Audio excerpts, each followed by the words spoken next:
নমস্কার সকলকে, আমি শ্রীরূপ রয়েছি তোমাদের সঙ্গে।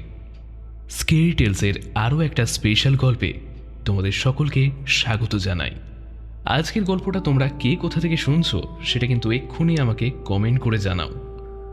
যদি আমার চ্যানেল স্কেরি টেলসে তুমি নতুন হও তাহলে এক্ষুনি কিন্তু আমার চ্যানেলটা সাবস্ক্রাইব করো, আর যদি আমার চ্যানেলের রেগুলার লিসনার হও তাহলে অবশ্যই কিন্তু বন্ধু আমার আজকের গল্পের ভিডিওটাকে এক্ষুনি একটা লাইক করো, আর পাশে যে হাইপ অপশানটা রয়েছে সেখানে গিয়ে ভিডিওটাকে একটা হাইপ দাও। এক সপ্তাহের মধ্যে এই হাইপ অপশানটা খোলা থাকে।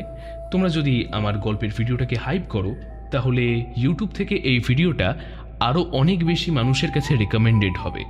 তাই জন্য বন্ধু, এখন কিন্তু লাইক করার পাশাপাশি ভিডিওতে হাইপ দেওয়াটাও সমানভাবে জরুরি। আজকে তোমরা শুনতে চলেছ স্কেরি টেলসের বিশেষ নিবেদন, অভিক সরকারের লেখা গৌরী প্রথম পর্ব।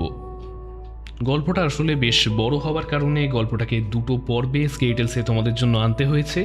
আজকে তোমরা প্রথম পর্ব শুনবে এবং আগামী সপ্তাহের সোমবার ঠিক রাত্রি 10টায় তোমরা দ্বিতীয় তথা অন্তিম পর্ব শুনবে। আমি জানি তোমাদের এরকম পার্টে গল্প শোনা পছন্দ নয়, তাই জন্য তোমাদের জন্য একটা খুব ভালো অপশান রয়েছে। তোমরা মাত্র এখন 29 টাকা দিয়ে কিন্তু স্কেরি টেলসের চ্যানেল মেম্বারশিপ নিতে পারবে। গৌরী গল্পের সেকেন্ড পার্টটা কিন্তু স্কেরি টেলসে মেম্বার্স অনলি ভিডিও হিসেবে রিলিজ হয়েই রয়েছে। তো তোমরা প্রথম পার্টটা শোনা শেষ করার সঙ্গে সঙ্গেই কিন্তু সেকেন্ড পার্টটা শুনে নিতে পারবে।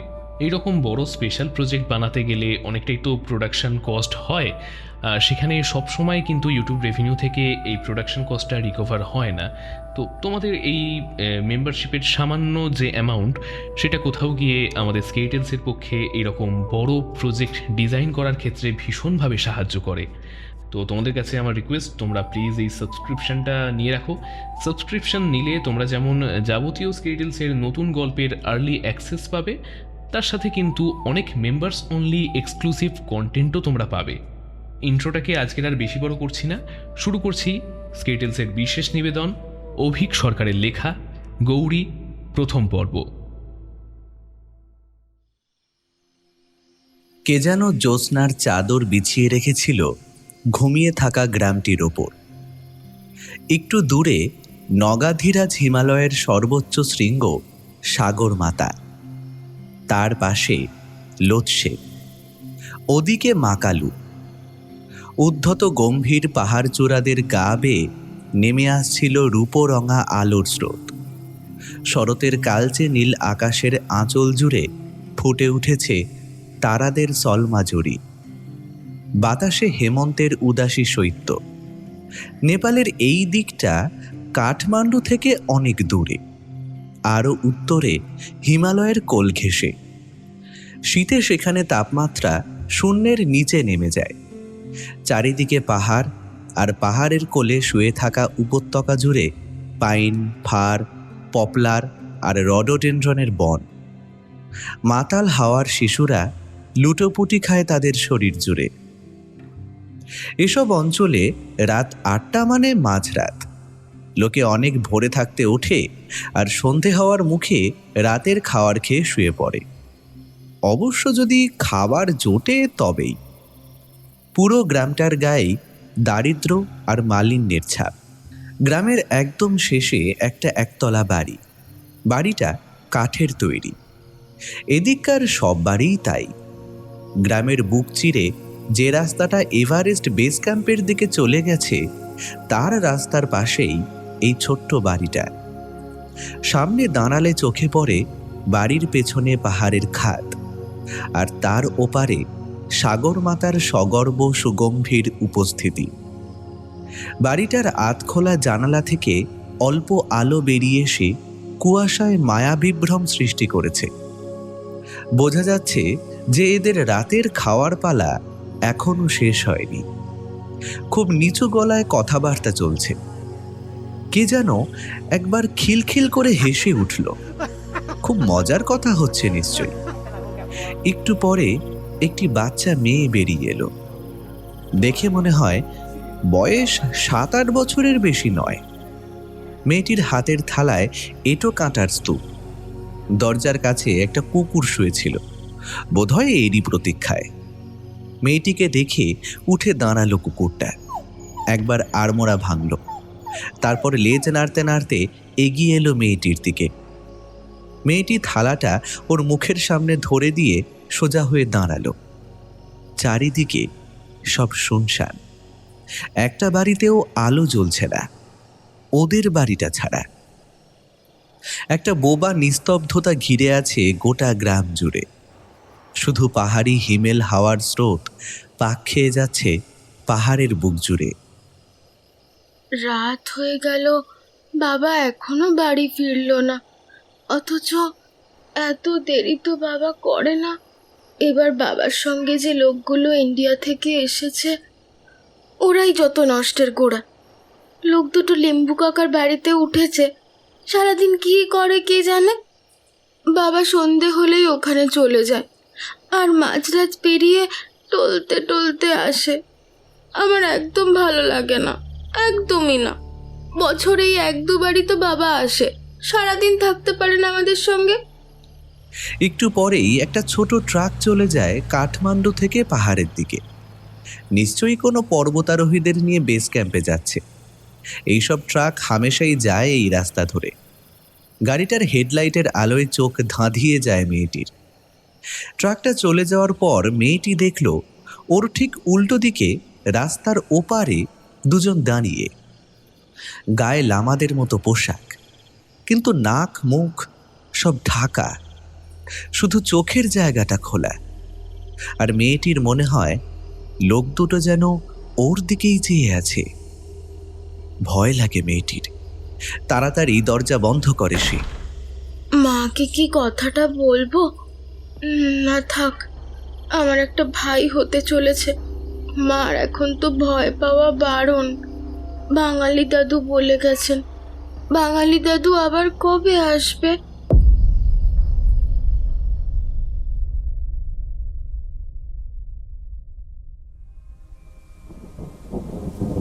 জঙ্গলের মধ্যে একটা কাঠের তৈরি এই দোতলা বাড়িটা কে কবে কেন বানিয়েছিল কেউ জানে না। তবে দেখলেই বোঝা যায় যে বাড়িটার বয়স অনেক। অবস্থা সঙ্গীন, সর্বাঙ্গে মস আর শ্যাওলার প্রলেপ। চিমনির চূড়ো ভেঙে পড়েছে, থাম দরজা জানলা সবকিছু বেয়ে গজিয়ে উঠেছে আগাছা আর ফার্নের ঝোপ। তবে খুব খুঁটিয়ে দেখলে বোঝা যায় সদ্য কিছু সারাই করা হয়েছে। যেমন নতুন দরজা, জানালায় নতুন কাচ, বারান্দায় ওঠবার সিঁড়িটাও নতুন। বাড়ির চৌহদ্দির চারিদিকের বেড়া ভেঙে পড়ে গিয়েছিল, সেটাকেও সারাই করা হয়েছে। আজ প্রবল ঝড় উঠেছে। দার্জিলিংয়ের এই পাহাড়ি এলাকায় এমন সময় ঝড় ওঠা খুবই অস্বাভাবিক। সারা শহর তাই দরজা জানলা বন্ধ করে ঝড় থামার অপেক্ষায় আছে।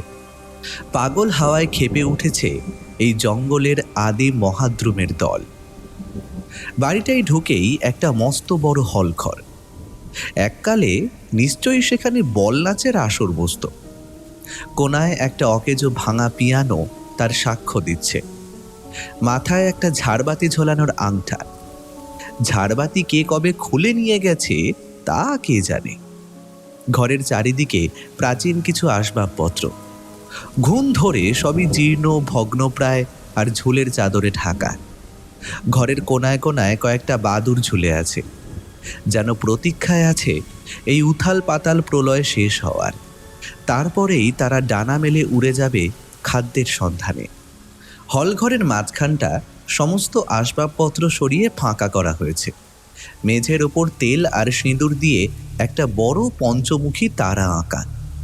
তার মধ্যে দুটি চোখ। চোখ দুটির নিচে এবং তারার প্রতিটি শীর্ষবিন্দুতে একটি করে অক্ষর লেখা, আর প্রতিটি তারার মাথার দিকে একটি করে প্রদীপ। প্রদীপের তেলে একটি করে রক্ত জবা। পঞ্চমুখী তারার মাথার দিকে একজন প্রৌঢ় পুরুষ বসে। বাকি 4 তারার মাথায় 2 জন নারী এবং 2 জন পুরুষ বসে আছে। নারী দুজনকে দেখে বোঝা যায় না তাদের বয়স কত। তাদের উচ্চতা অল্প, গায়ের রং গৌর, নাক চাপা এবং সরু চোখ দুটি অল্প বোঝা। 2 জন পুরুষই অত্যন্ত বলশালী। তাদের চুল ছোট করে ছাঁটা, চোখগুলি অভিব্যক্তিহীন।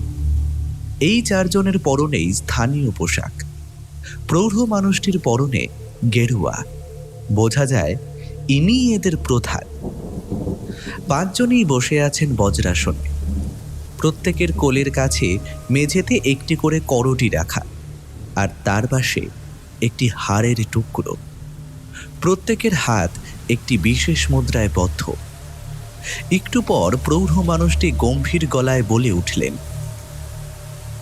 ওম হুং বজ্রচর্চিকায় স্বাহা, ওম হুং বজ্রচর্চিকায় স্বাহা। বাকিরা প্রতিধ্বনি করলেন। এরপর প্রৌঢ় গম্ভীর স্বরে মন্ত্র আবৃত্তি করতে থাকলেন। তার ভাষাও অজানা, সুরও কেমন যেন ভয়ে ধরায় বুকের মধ্যে। বাকিরাও যোগ দিলেন। কারো সুরে বিন্দুমাত্র চ্যুতি হল না। সমান স্বরে, সমান লয়ে, সমান তালে গাওয়া সেই অজানা অবশ করা সুর ভেসে বেড়াতে লাগলো ঘরটার মধ্যে। এদিকে ঝড়ের প্রকোপ আরো বেড়ে উঠেছে। বাতাসের ধাক্কায় কেঁপে কেঁপে উঠছে বাড়িটার বন্ধ সার্সিগুলো। মনে হচ্ছে হাওয়ায় যেন মাতম লেগেছে। ক্রুদ্ধ মহাসর্পের দল লণ্ডভণ্ড করে দিচ্ছে চারিদিক। খানিক পর সমবেত মন্ত্রোচ্চারণ শেষ হলো। প্রৌঢ় লোকটি প্রসন্ন স্বরে বললেন, আজকের মহাসুখ চক্র সুসম্পন্ন হয়েছে। মা বজ্রচর্চিকা আমাদের সহায়। সৃষ্টির যে অমৃত মূলাধার এতদিন মানব জাতির কাছ থেকে লুকিয়ে রাখা হয়েছে, তার উদ্ধার করব আমরা। আর একটি মাত্র সাধন বাকি, তাহলেই আমরা হব অজয়, অমর, মহামৃত্যুঞ্জয়ী। কি সেই সাধন গুরু বজ্র সত্য? প্রশ্ন করে একজন। একটু সময় নেন গুরু বজ্র সত্য। তারপর গম্ভীর স্বরে বললেন, গৌরীদান।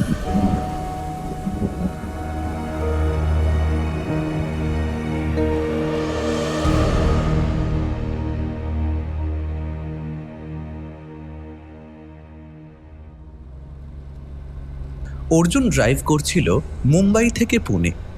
3.5 ঘন্টার রাস্তা। আর সে রাস্তায় এমনই মসৃণ যে মনে হয় চলন্ত গাড়িতে বসে চেকে সই করা যাবে।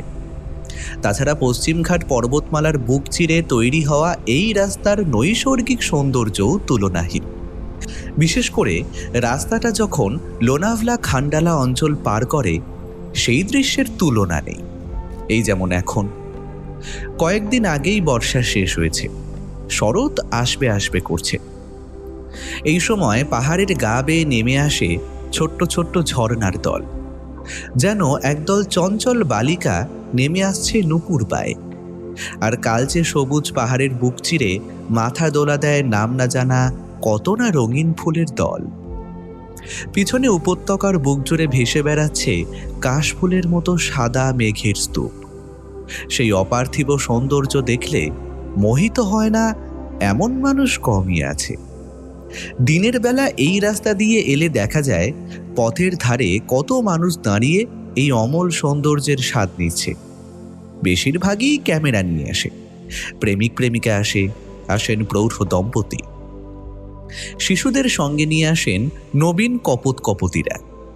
রাশভারী কর্পোরেট কর্তা থেকে সফল ব্যবসায়ী, স্ট্রাগলিং অভিনেতা থেকে উঠতি রাজনীতিবিদ এখানে দাঁড়িয়ে ছবি তোলেননি এমন মানুষ বিরল। এখন অবশ্য রাত, রাস্তা একেবারেই ফাঁকা। এও ভারী আশ্চর্যের ব্যাপার। রাত হোক বা দিন, সচরাচর এই রাস্তায় গাড়ির ভিড় লেগেই থাকে। এই খাঁখা খরা মুম্বাই পুনে হাইওয়ে তাই অর্জুনের কাছে অস্বাভাবিক লাগার কথা ছিল, কিন্তু সেই দিকে অর্জুনের মনই ছিল না। কারণ আজ এই মুহূর্তে অর্জুন সেনগুপ্তর মনটা বিতৃষ্ণা, হতাশা আর বিরক্তিতে ভরে আছে একেবারে। অর্জুন একজন ডকুমেন্টারি ফিল্ম পরিচালক। ফিল্মি দুনিয়ায় যে কজন উঠতি প্রতিভাবান ডকুমেন্টারি ফিল্ম মেকারের নাম উচ্চারিত হয়, অর্জুনের নাম তার মধ্যে একদম প্রথম সারিতে। অর্জুনের বিশেষত্ব হচ্ছে সমাজের অসঙ্গতি এবং অন্ধকার দিক নিয়ে ডকুমেন্টারি বানানো, যেমন দিল্লির রাজনীতি আর অন্ধকার জগতের আঁতাত, মুম্বাইয়ের কামাথিপুরার অসহায়তা, বস্তারের আদিবাসীদের দুঃখ দুর্দশা। এসব নিয়েই বিভিন্ন ডকুমেন্টারি ফিল্ম বানায় সে। তার ডকুমেন্টারি ফিল্ম দেশ বিদেশে উচ্চ প্রশংসিত, বিভিন্ন বিদেশি কার্নিভালে ডাক পড়ে তার, কয়েকটি ছোটখাটো পুরস্কারও জুটেছে কপালে। কিন্তু আপাতত সেই জনপ্রিয়তায় কিছুটা ভাঁটার টান দেখা যাচ্ছে। কাল তার সদ্য রিলিজ হওয়া নতুন ডকুমেন্টারি ফিল্মের প্রিমিয়ার ছিল। সেখানে কয়েকজন প্রভাবশালী ফিল্ম জার্নালিস্ট কাম ক্রিটিকের সঙ্গে কিছু উত্তপ্ত বাক্য বিনিময় হয়েছে। তারা অর্জুনের সাম্প্রতিক ডকুমেন্টারিগুলিকে একই বিষয়ের চর্বিত চর্বণ এবং সৃজনশীলতার নিরিখে নিম্নমানের বলে অভিযুক্ত করেছে। অর্জুনও পাল্টা জবাব দিতে ছাড়েনি। দুপক্ষের উত্তপ্ত বাক্য বিনিময় শেষ পর্যন্ত তর্কাতর্কিতে গড়ায়। ব্যাপারটা আরও বিশ্রী দিকে মোড়ে নেওয়ার আগেই প্রযোজক সংস্থার পিআর ম্যানেজার রঘু বাধ্য হয় প্রিমিয়ারের ইতি টানতে।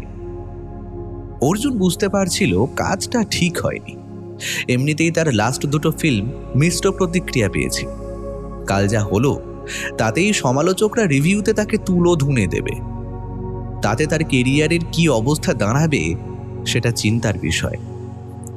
রাধিকা তাকে পই পই করে বারণ করেছিল ঝামেলা ঝঞ্ঝাটে না জড়াতে, আর ঠিক সেটাই হলো।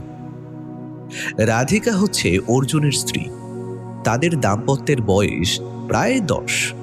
সুখের সংসার তাদের। দুটি সন্তান, নূপুর আর নিখিল। নূপুর বয়সে বড়, 8। নিখিলের বয়স 6 বছর।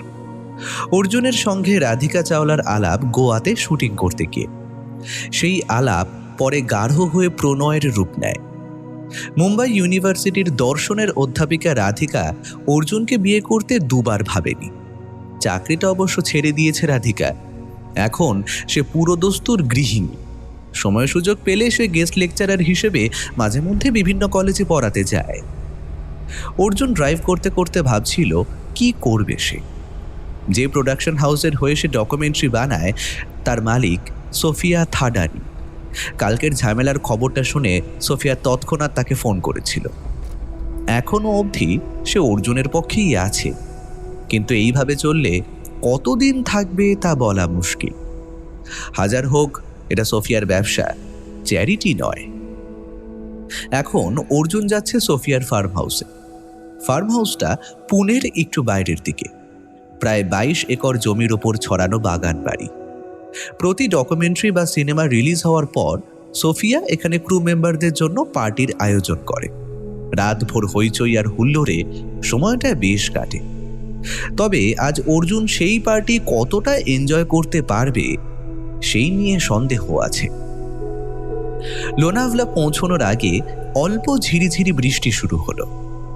এই জায়গাটা সমতলের থেকে বেশ উঁচুতে। মেঘেদের দল নেমে এসেছে রাস্তার উপর। বৃষ্টির মধ্যেই অর্জুনের গাড়ি টানেলে ঢুকে গেল। টানেল পেরোবার একটু পরে অর্জুন দেখল একজন মাঝবয়সী লোক রাস্তার পাশে অসহায়ভাবে দাঁড়িয়ে লিফট চাইছে। রেইনকোট তো দূরে থাক, লোকটার সঙ্গে একটা ছাতা অবধিও নেই। অর্জুন চট করে এইভাবে কাউকে লিফট দেয় না। দিনকাল একই ভালো না, চুরি ডাকাতির সম্ভাবনা তো আছেই। কিন্তু আজ যেন কি মনে হলো তার। লোকটার পাশে গিয়ে গাড়ি দাঁড় করালো সে। কাঁচ নামিয়ে জিজ্ঞেস করলো, ক্যা হুয়া? লোকটা ভাঙাচোরা হিন্দিতে জানালো বাসে করে সে লোনাভলা যাচ্ছিল, মাঝখানে ভুল করে নেমে পড়েছে, একটু সামনে পৌঁছে দিলে খুব উপকার হয়। অর্জুন ইঙ্গিতে লোকটাকে উঠে পড়তে বলল। হিন্দি শুনে বোঝা যাচ্ছে যে ভদ্রলোক বাঙালি। মধ্যবয়স্ক বাঙালি লোক লোনাভলার রাস্তায় হাত দেখিয়ে গাড়ি থামিয়ে ডাকাতি করবে এমন সম্ভাবনা নেই বললেই চলে। ভদ্রলোক গাড়িতে উঠে একগাল হেসে বলল, অনেক ধন্যবাদ স্যার, আপনি না এলে যে কি হতো। এই অসময়ে ভিজলে শরীর খারাপ হওয়া আটকায় কে। লোকটার হিন্দি উচ্চারণ শুনে আবার মজা পেল অর্জুন। হেসে জিজ্ঞেস করলো, বাঙালি বলে মনে হচ্ছে? লোকটা খানিক অবাক হয়ে একটা স্বস্তির নিঃশ্বাস ফেলল। আপনিও বাঙালি? যাক, বাঁচা গেল। হিন্দি বলে বলে গলা শুকিয়ে যাচ্ছিল মশাই। তা আপনার নামটা জানতে পারি? নমস্কার, আমার নাম অর্জুন সেনগুপ্ত। পেশায় আমি একজন ফিল্ম মেকার। তবে আমি কিন্তু আপনাদের ওই কলকাতার বাঙালি নই, আমি মুম্বাইয়ের প্রবাসী বাঙালি। আহা, সে হোক না, বাঙালি তো। আপনার জন্মকর্ম সব কি এখানেই? তা বলতে পারেন। আসলে বাবা আর্মিতে চাকরি করতেন, তাই জন্যে সারা দেশ ঘুরতে হয়েছে। তবে এখন বেশিরভাগটাই এই মুম্বাই সাইডে। আমার জন্ম এখানে, থাকিও এখানেই। তা আপনার হিন্দি শুনে তো একেবারে খাঁটি কলকাতার মানুষ বলে মনে হচ্ছে। ঠিকই ধরেছেন, তবে ঠিক কলকাতা নয়, আর একটু পূবে, নদিয়া ডিস্ট্রিক্ট। ও আচ্ছা, তা এখানে কি কাজকর্মের সূত্রে? একরকম তাই বলতে পারেন। আমার পেশা হচ্ছে অধ্যাপনা, সেই সূত্রেই আসা। আপনি প্রফেসর? ইন্টারেস্টিং। তা কোন সাবজেক্ট পড়ান আপনি?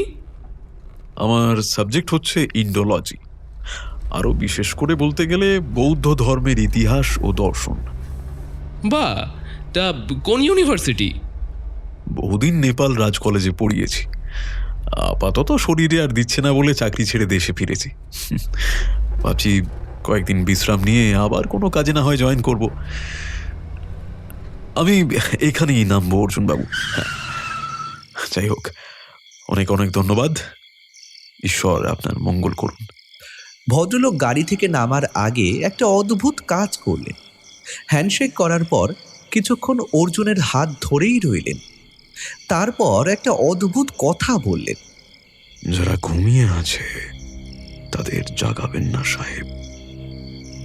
আমাদের চেনা পৃথিবীর বাইরে অন্য একটা পৃথিবী আছে। সেই অচেনা পৃথিবী নিজের মধ্যে মগ্ন হয়ে আছে, তাকে বিরক্ত করবেন না। অর্জুন অবাক হলো। মানে আমি কিছু বুঝলাম না, মানে হঠাৎ এই কথা? লোকটা খানিকক্ষণ অর্জুনের মুখের দিকে চেয়ে থেকে বলল, আমি সর্বনাশের রং দেখতে পাই মিস্টার সেনগুপ্ত। আপনার মুখে তার ছায়া পড়ছে। আপনি সতর্ক থাকুন, সাবধান থাকুন। আর যদি তেমন কিছু হয় আর মা মঙ্গলময়ী যদি চান, তো আমি আপনার কাছে পৌঁছে যাব। ততদিন ভালো থাকুন, সাবধানে থাকুন। বলে লোকটা দরজা বন্ধ করে অন্ধকার রাস্তার মোড়ে মিলিয়ে গেল। অর্জুন একটু দ্বন্দ্বে পড়ে গেল। কি সব বলে গেল লোকটা? পাগল ছাগল বলে তো দেখে কই মনে হয় না, কথাবার্তা তো দিব্যি শিক্ষিত লোকেদের মতন। তাহলে ওই শেষের কথাগুলোর মানে কি? ধুৎ, মাথা থেকে চিন্তাটা ঝেড়ে ফেলল অর্জুন। দূর, এসব নিয়ে বেশি ভেবে লাভ নেই। যত সব উটকো লোক। যাক বাবা, আপদ গেছে, বাঁচা গেছে। গাড়ি চালানো শুরু করার পর অর্জুন খেয়াল করলো লোকটার নামই জানা হয়নি তার।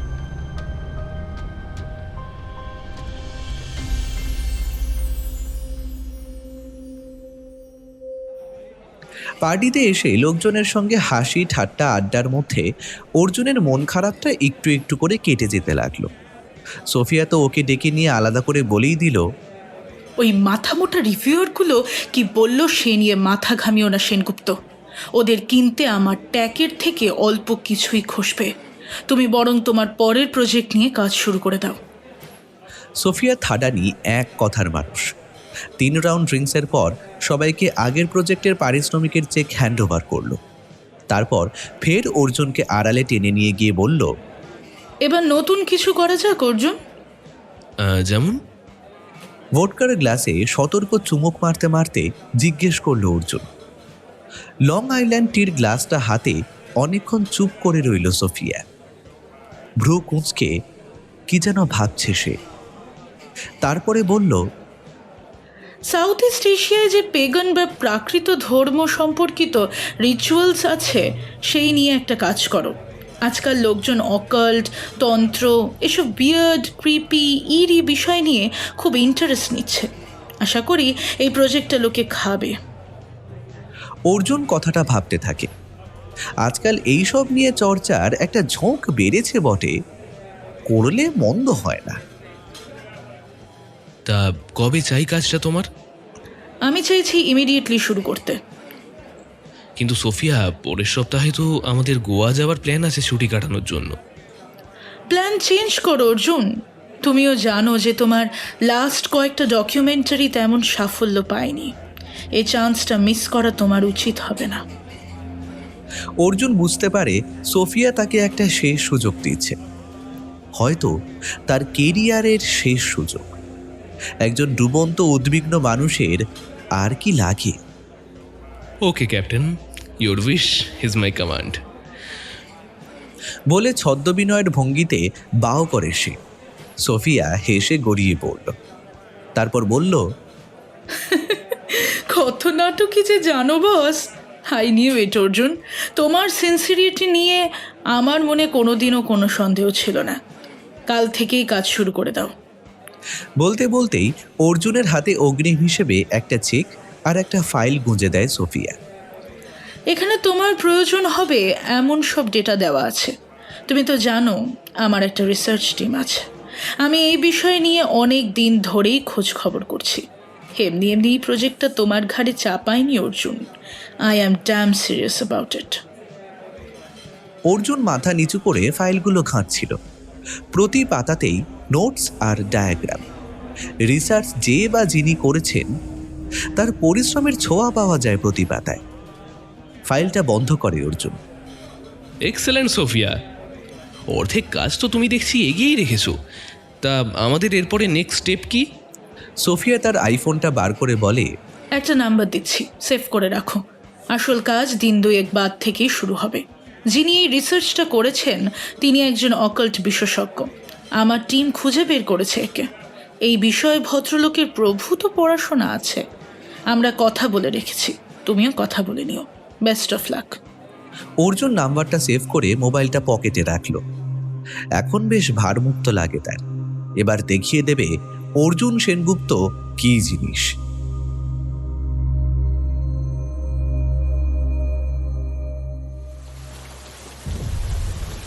হঠাৎ করেই শুরু হয়েছে প্রবল বৃষ্টি। মেঘে ঢেকে গেছে শরতের আকাশ। এই অন্ধকার স্যাঁতস্যাঁতে জঙ্গল দেখে মনে হয় যেন আদিম কোনো অরণ্য উঠে এসেছে দার্জিলিংয়ের বুকে। মাথা উঁচু করে দাঁড়িয়ে আছে বিষণ্ণ মহাদ্রুমদল। তাদের কালচে গুঁড়ি বেয়ে নেমে আসছে জলের ধারা।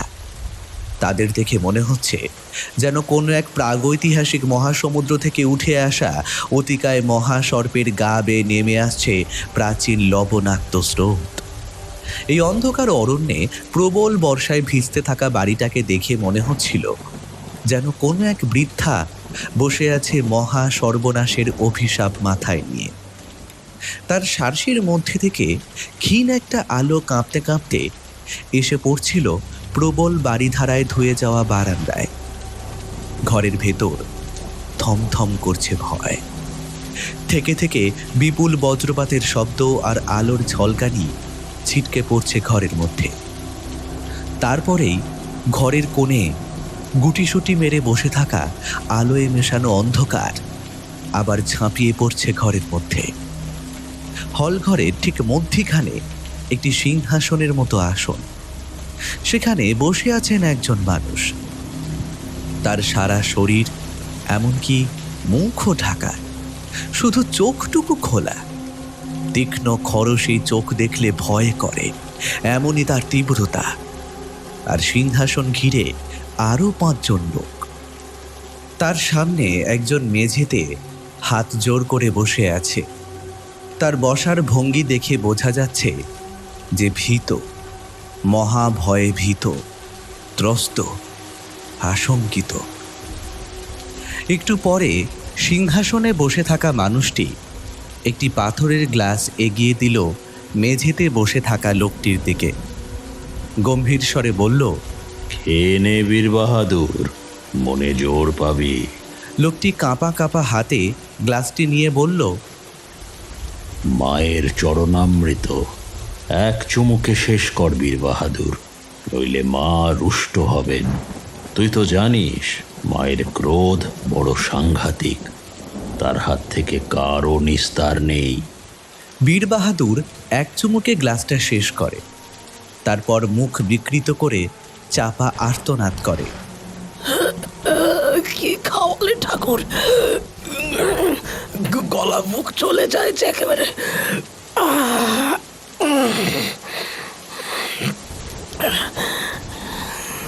সিংহাসনে থাকা লোকটি কিছু বলে না, শুধু তীক্ষ্ণ দৃষ্টিতে তাকিয়ে রইল বীর বাহাদুরের দিকে।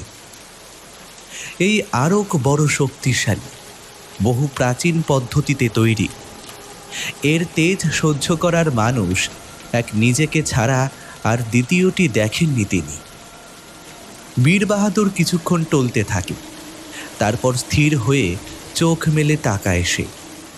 একটু পরে সিংহাসনে বসে থাকা লোকটি গম্ভীর স্বরে বলে উঠল, তাহলে কি ভাবলি বীর বাহাদুর?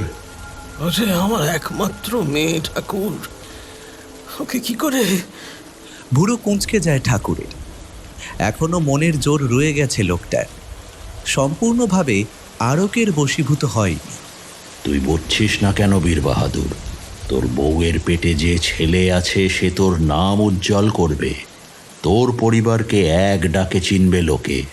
সে চিনুক ঠাকুর, কিন্তু তার বদলে কি করে? ওরে আমার বড় আদরের মেয়ে।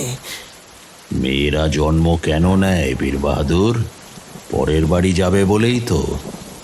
মেয়ে কখনো নিজের হয় না বীর বাহাদুর, ও হচ্ছে পরের গচ্ছিত সম্পত্তি। সে যখন যাবেই তখন না হয় মা নিজেই নিলেন। কিন্তু ঠাকুর, আমার ছেলে মেয়ে দুই না হয়ে থাকুক, আমার অত খ্যাতি দরকার নেই। হ্যাঁ, অত খ্যাতি দরকার নেই।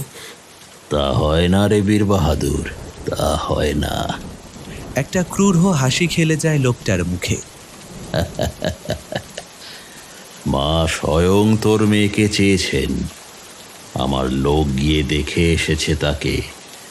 তোর মেয়ে সর্বসুলক্ষণা, এই কাজের জন্য সম্পূর্ণভাবে উপযুক্ত। মায়ের চাওয়ার কি অন্যথা হতে পারে রে? তোর মেয়েকে আমাদের চাই বীর বাহাদুর। ওই দেখ মা কি বলছেন। পর্দার ওপারে এক ভয়ঙ্কর দর্শন দেবী মূর্তি। মূর্তির সম্পূর্ণ দেহ অস্থিসার, কঙ্কাল, মুখটিও করটির মতো। দেবীর পরনে বাঘ ছাল।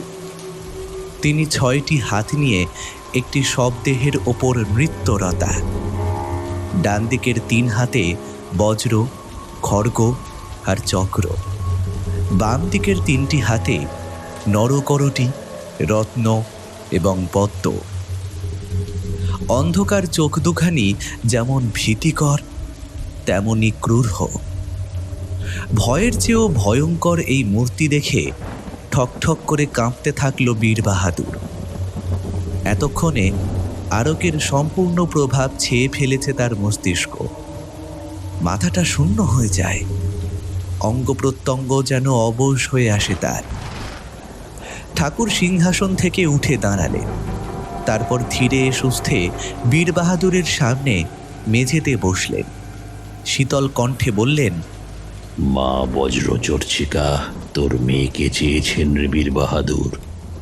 ওর রক্তে তোর পরিবারের শুদ্ধি হবে, তোর অনাগত সন্তানের কল্যাণ হবে। মায়ের ইচ্ছায় বাধা দিস না বীর বাহাদুর, মা যে একে চাইছেন।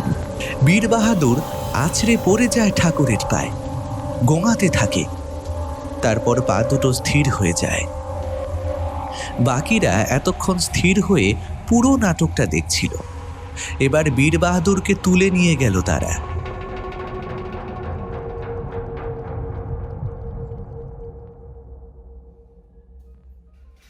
কফি শপের দরজা খুলে লোকটাকে লোকেট করতে পারল অর্জুন। তারপর আশ্চর্য হয়ে জিজ্ঞেস করল, আরে আপনাকেই আমি পুনে যাওয়ার রাস্তায় লিফট দিয়েছিলাম না? ফোনে আপনার নাম আর গলার স্বর শুনেই আপনাকে চিনতে পেরেছিলাম, কিন্তু পরিচয় আর দিইনি। ভাবলাম একটু মজা হোক। দুনিয়াটা সত্যি গোল মিস্টার সেনগুপ্ত। সত্যি কথা বলতে কি, ওই দিন আমারও সোফিয়া ম্যাডামের পার্টিতে যাওয়ার কথা ছিল, কিন্তু খান্ডালায় একজনের বাড়িতে একটা পুরনো পুঁথির খোঁজ করতে গিয়ে আর যাওয়া হয়ে ওঠেনি। তবে আমি কিন্তু নিশ্চিত ছিলাম যে মা আমাদের আবার মিলিয়ে দেবেন। মা? লোকটা প্রণাম করে, জগৎজননী মহামায়া। তিনি সব জানেন, সব শোনেন, সবার খবর রাখেন। আর যার যখন আমাকে দরকার হয় তার সঙ্গে আমাকে ঠিক মিলিয়ে দেন। লোকটাকে ভালো করে লক্ষ্য করলো অর্জুন। পাগল বলে তো মনে হচ্ছে না, এমনিতে তো বেশ সাধারণ দেখতে। একটা হাওয়াই শার্ট, ট্রাউজার আর পায়ে চামড়ার পা ঢাকা চপ্পল পরে আছে। হাইট মাঝারি, গায়ের রং চাপা, বাঙালিদের যেমনটা হয় আর কি। তবে লোকটার সব শক্তি যেন ওই চোখ দুটোতে। এমন শান্ত, গভীর অথচ উজ্জ্বল চোখ অর্জুন দ্বিতীয়টি দেখেনি জীবনে। আর সবসময় মনে হয় ভদ্রলোক যেন চোখের কোণ দিয়ে হাসছেন। বেশিক্ষণ তাকিয়ে থাকা যায় না সেই চোখের দিকে। শুধু মনে হয় এই বুঝি ধরা পড়ে গেলাম। কাজের কথা, দরকারের কথা না হয় পরে হবে, আগে আপনার নামটা বলুন দেখি। সেদিন তো আপনি গাড়ি থেকে নেমে যাওয়ার পর খেয়াল হলো আপনার নামটাই জানা হয়নি। দুহাত জড়ো করে লোকটা। আমার নাম KN মৈত্র, পুরো নাম কৃষ্ণানন্দ মৈত্র। বাড়ি তো আগের দিনই বলেছি, নদিয়া। আরও ঠিক করে বলতে গেলে নবদ্বীপে। আর পেশা তো জানেনি, অধ্যাপনা। ইন্ডোলজি মানে স্পেশালাইজেশন হচ্ছে বৌদ্ধ ধর্মের দর্শন ও ইতিহাস, তাই তো? ঠিকই বলেছেন। তবে শুধু বৌদ্ধ ধর্ম নয়, পৃথিবীর প্রায় প্রতিটি প্রকৃতিবাদী বা পেগান ধর্মের ইতিহাসই আমার অধ্যয়ন আর অধ্যাপনার বিষয়।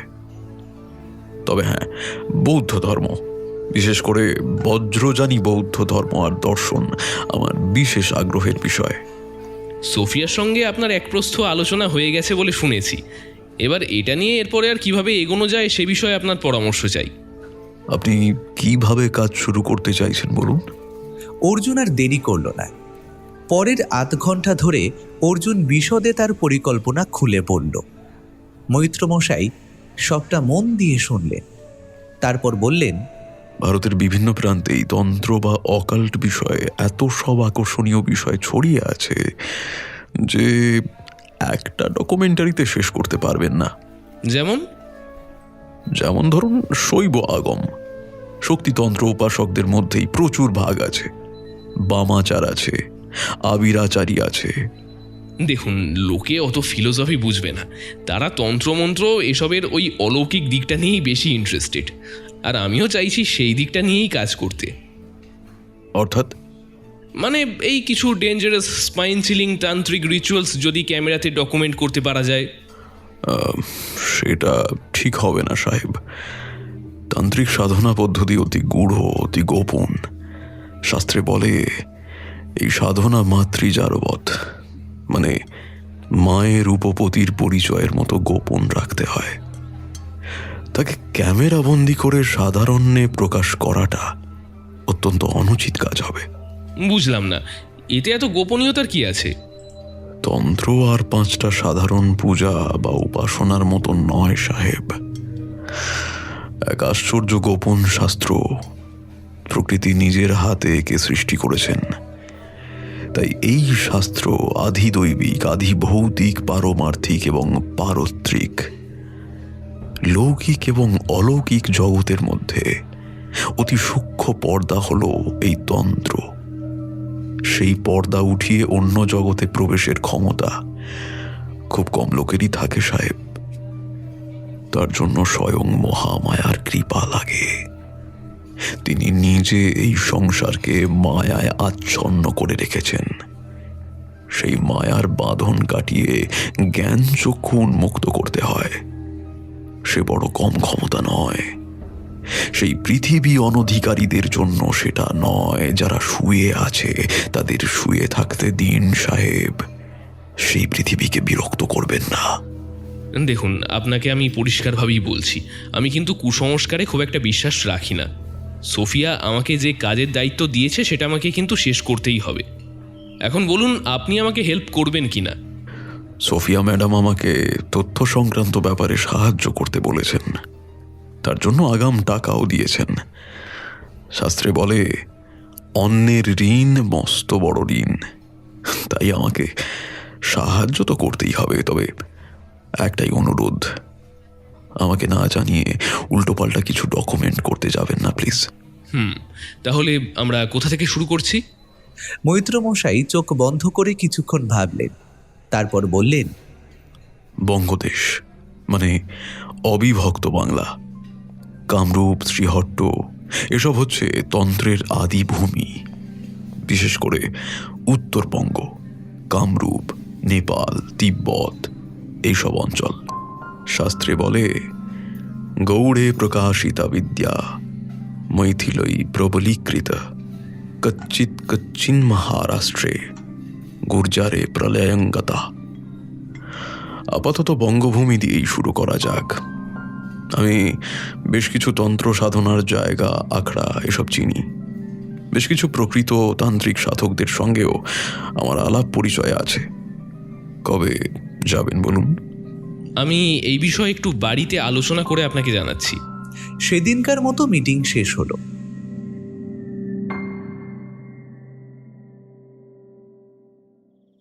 গৌরী তার মায়ের পেটের ওপর কান রেখে কি যেন শুনছিল। 8 বছর বয়স তার। পৃথিবীর সবকিছু নিয়েই তার বড় কৌতূহল। এই উপত্যকা, জঙ্গল, গ্রাম, গ্রামের পথ, বাজারের নড়বুবুড়োর দোকান, দোকানের সামনে শুয়ে থাকা কুকুরটা, চা খেতে আসা টুরিস্টদের পোশাক আশাক, গ্রামের এক প্রান্তে মচ্ছিন্দরনাথের মন্দির, মন্দিরের মস্ত তামার ঘণ্টাটা, সব কিছুই তার আগ্রহের বিষয়। এই নিয়ে সে ক্রমাগত তার মায়ের সঙ্গে বকবক করেই যায়। মা শেষমেশ বিরক্ত হয়ে বলে, অত জানি না বাবু, তো বাবা এলে জিজ্ঞেস করিস বরং। গৌরীর বাবা এখানে থাকে না। এখান থেকে ইন্ডিয়া অনেক দূর। সেখানে একটা চা বাগানে কাজ করে গৌরীর বাবা। বছরে 2 বার বাড়িতে আসে, আর আসার সময় গৌরীর জন্য অনেক অনেক খেলনা আর জামা কাপড় নিয়ে আসে। তখন গৌরীর খুব আনন্দ হয়। রাত দিন বাবার কোলে বসে চোখ বড় বড় করে ইন্ডিয়ার গল্প শুনে। সেখানে নাকি এইরকমই পাহাড়, জঙ্গল আর নদী আছে, আর আছে চা বাগান।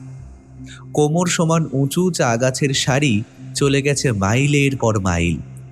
সেখানে নাকি মাঝে মধ্যে চিতাবাঘ বেরোয়। আর সেখান থেকে একটু দূরে আরও মস্ত বড় জঙ্গল আছে। সেখানে হাতি, বুনো মোষ, কত কি জানোয়ার থাকে। বাবা বলেছে আর একটু টাকা জমাতে পারলেই বাবা তাকে আর তার মাকে ওখানে নিয়ে যাবে। চিতাবাঘ, হাতি এসব শুনে কি গৌরীর ভয় করছে? দূর পাগল, বাবা আছে না। বাবা একবার খুকরি নিয়ে দাঁড়ালে কার সাধ্য গৌরীর ক্ষতি করে? এখন গৌরীর মন আনন্দে ভরপুর, যাকে বলে ডাবল মজা। একে তো গৌরীর একটা ভাই হবে, সেই নিয়ে গৌরীর উত্তেজনার শেষ নেই। সারাদিনে সে যখনই সময় পায় এসে খানিকক্ষণ মায়ের পেটে কান ঠেকিয়ে কি যেন শোনে। তার উপর বাবা এসেছে দিন 2 আগে। বাবা অবশ্য মাসখানেক আগেই এসেছিল একবার, দুর্গাপুজোর আগে যেমন আসে তেমনই। তখন সঙ্গে আরও 2 লোক ছিল। তারা অবশ্য ওদের বাড়িতে ওঠেনি, নিজেদের থাকার ব্যবস্থা নিজেরাই করে নিয়েছিল। তবে 1 মাসের মধ্যে বাবার ফের আবার আসাটা গৌরীর কাছে বিশেষ আনন্দের বিষয় বই কি। বাবা বাইরে গেছে একটু, কি যেন একটা কাজে। মা শুয়েছিল। গ্রামের দাইমা বলেছে আর বেশি দিন নেই, আর মাস 2 মধ্যেই গৌরীর কোলে একটা জলজ্যান্ত ভাই এসে যাবে। সেই সোনাই স্তক মেয়েটার উত্তেজনা আর বাঁধ মানছে না। বন্ধুদের, বন্ধুর মায়েদের, গোটা গ্রাম, এমনকি বাজারে গিয়ে তো গৌরী সবাইকে বলে এসেছে তার একটা ভাই হবে। পুতুল পুতুল দেখতে জ্যান্ত একটা ভাই, শুধু তার আর একমাত্র তার জন্যেই গোটা একটা ভাই। পাড়া প্রতিবেশীরা সবাই এই পাগল মেয়ের ভাইয়াকে নিয়ে পাগলামি জানে, তাই তারা হাসে আর গৌরীর মাথায় কপালে 2 করে চুমু খায় আর বলে, এই একটা চুমু তোর জন্য, আর অন্যটা তোর আনেওয়ালা ভাইয়ের জন্য। হেসে ফেলে মা। তৃপ্ত মুখে গৌরীর মা বলে, কি শুনছিস গৌরী? ভাইয়ার ডাক। তাই? তা ভাইয়া কি বলছে? বলছে ওর খিদে পেয়েছে, আর খেয়েই আমার সঙ্গে খেলতে বেরোবে। বটে। তা আর কি বলছে? বলছে দিদি তোমার সঙ্গে কবে দেখা হবে। হবে তো, এই তো আর তো মাস দুয়েক, তারপরই তোর ভাইয়ার সঙ্গে তোর দেখা হবে। উৎসাহিত স্বরে প্রশ্ন করে গৌরী। আচ্ছা মা, ভাইয়াকে কেমন দেখতে হবে? তা তো হলেই দেখতে পাবি। কৌতুক খেলে যায় মায়ের মুখে। গৌরীর কল্পনার বাঁধ মানে না। কেমন হবে তার ভাইয়া? ছোট্ট ছোট্ট হাত পা, খুদি খুদি চোখ, মাথায় অল্প চুল, হাত পা ছুড়বে আর ট্যাঁ ট্যাঁ করে কাঁদবে। আর গৌরী তাকে কোলে নিয়ে আদর করবে, ঘাঁটু ঘাঁটু আদর করবে। গৌরী এবার মুখ তুলে চায়। ভাইয়াটা শুধু আমার, তাই না মা? মা কিছু বলার আগেই গৌরীর বাবা ঘরে ঢুকল, শঙ্কিত, ত্রস্ত, অস্থির। এবার আসার পর থেকেই গৌরী দেখছে তার বাবা কেমন যেন ছটফট করছে। কে যেন তাকে তাড়িয়ে নিয়ে বেড়াচ্ছে সব সময়, আর কি যেন একটা ঘোরের মধ্যে রয়েছে। বিড়বিড় করে কি যে বলে বোঝাই যায় না। গৌরীর মা বলল, কি হলো? তোমাকে এত অস্থির দেখাচ্ছে কেন? বাবা বলল, হ্যাঁ, না, কিছু না, আমি একটু বেরোচ্ছি, গৌরীকেও সঙ্গে নিয়ে যাব। এত রাতে কোথায় যাবে? কেন? ওই জঙ্গলে একটা জিনিস পড়ে আছে, ওইটা তুলে আনতে হবে। গৌরী লণ্ঠন ধরবে।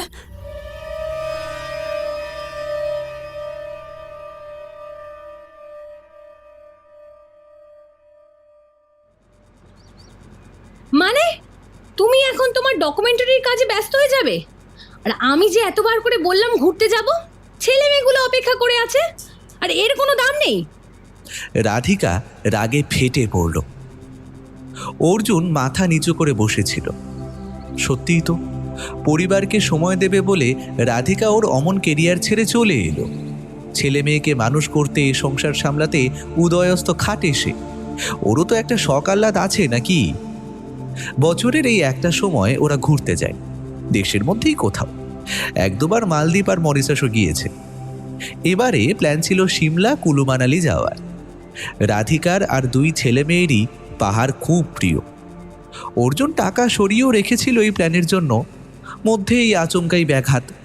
দেখো রাধিকা, যাওয়ার ইচ্ছে যে আমারও বিশেষ ছিল না তা তো নয়, কিন্তু বিশ্বাস করো আমার কাছে আর অন্য কোনো অপশান নেই। পরপর দুখানা প্রজেক্ট আমার মার খেয়ে গেল। দেখছো তো কি কম্পিটিশনের মার্কেট। এখন টিকে থাকতে গেলে এইটুকু কষ্ট আমাদের করতেই হবে, নইলে কি আর বাজারে ডকুমেন্টারি ফিল্ম মেকার কম আছে? সোফিয়ার অন্য কাউকে খুঁজে নিতে জাস্ট 2 দিন লাগবে। বছরে তো এই একটা বাড়ি বেড়াতে যাই, তাতেও অশান্তি। রাধিকা তাও গজগজ করতে থাকে। অনেক তর্ক বিতর্ক শেষে অবশেষে একটা সমাধান বেরোলো। অর্জুনের বাবার নাম সুবিনয় সেনগুপ্ত। ভদ্রলোক কাজ করতেন আরবিতে, শেষে মেজর জেনারেল অবধিও হয়েছিলেন। জীবনের অনেকটা সময় ওই পশ্চিম ভারতে কাটিয়েছেন, তবে অর্জুনের জন্ম মুম্বাইতেই। সুবিনয়বাবু রিটায়ার করার পর দার্জিলিংয়ে একটা বাড়ি কিনে ওখানেই সেটেল করে গেছেন। তিনি আবার প্রকৃতিপ্রেমী মানুষ, শহরের চুটঝামেলা তাঁর পোষায় না। আর্মি জীবনে তার এক সাগরেদ ছিল, হাবিলদার জং বাহাদুর থাপা। সেই তার মেজর সাহেবকে বাংলোটা সস্তায় পাইয়ে দেয়। রিটায়ার করার পরও সে মেজর সাহেবের খিদমত খাটা ছাড়েনি। সে শুধু যে সেনগুপ্ত ভিলার কেয়ারটেকার তাই নয়, সেনগুপ্ত পরিবারের সবকিছু তারই জিম্মায়। তাকে ছাড়া মেজর সেনগুপ্তর এক মুহূর্তও চলে না। অর্জুন ভাবল এক ঢিলে 2 পাখি মারা যাক। মৈত্রবাবু ওই দিকেই যেতে বলেছেন পরের কাজের জন্য, তাহলে ওখানেই ভ্যাকেশনটা কাটানো যাক। পাহাড়ও হলো, ছুটিও হলো, আর কাজও এগিয়ে রইল খানিকটা। প্রস্তাব শুনে রাধিকা তো বটেই, নূপুর আর নিখিলও খুব খুশি। তারা দাদা দাদিকে খুব ভালোবাসে। বহুদিন হলো তারা দাদা দাদির আদর খায়নি। পাহাড় এলে তারা এখন থেকেই রেডি হয়ে থাকে আর কি। সেদিন রাতে একটা অদ্ভুত স্বপ্ন দেখল অর্জুন। দেখল কে যেন ওকে একটা উঁচু পাহাড় থেকে ঠেলে ফেলে দিচ্ছে, আর সেই সঙ্গে চারিদিকে কারা যেন হাড়ের খটাখট শব্দে তালি দিয়ে নিচে চলেছে। পড়তে পড়তে যে ঠেলা দিল তার মুখটা দেখার চেষ্টা করল সে। হে কি, এ তো একটা বাচ্চা মেয়ে, মুখটা নূপুরের মতো না? সারা রাত এপাশ ওপাশ করে ভোরের দিকে অঘরে ঘুমিয়ে পড়ল অর্জুন। আর সেই রাতে রাহু প্রবেশ করল অশ্লেষা নক্ষত্রে। মহানাক্ষত্রিক কালসর্প ধীরে ধীরে তুলে ধরল তার তুণ্ডখানি।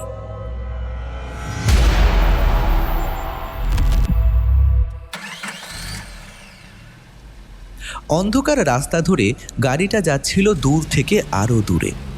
পাহাড়ের পাকদণ্ডি ধরে দ্রুত নেমে আসছিল ইঞ্জিনের কর্কশ আর্তনাদ।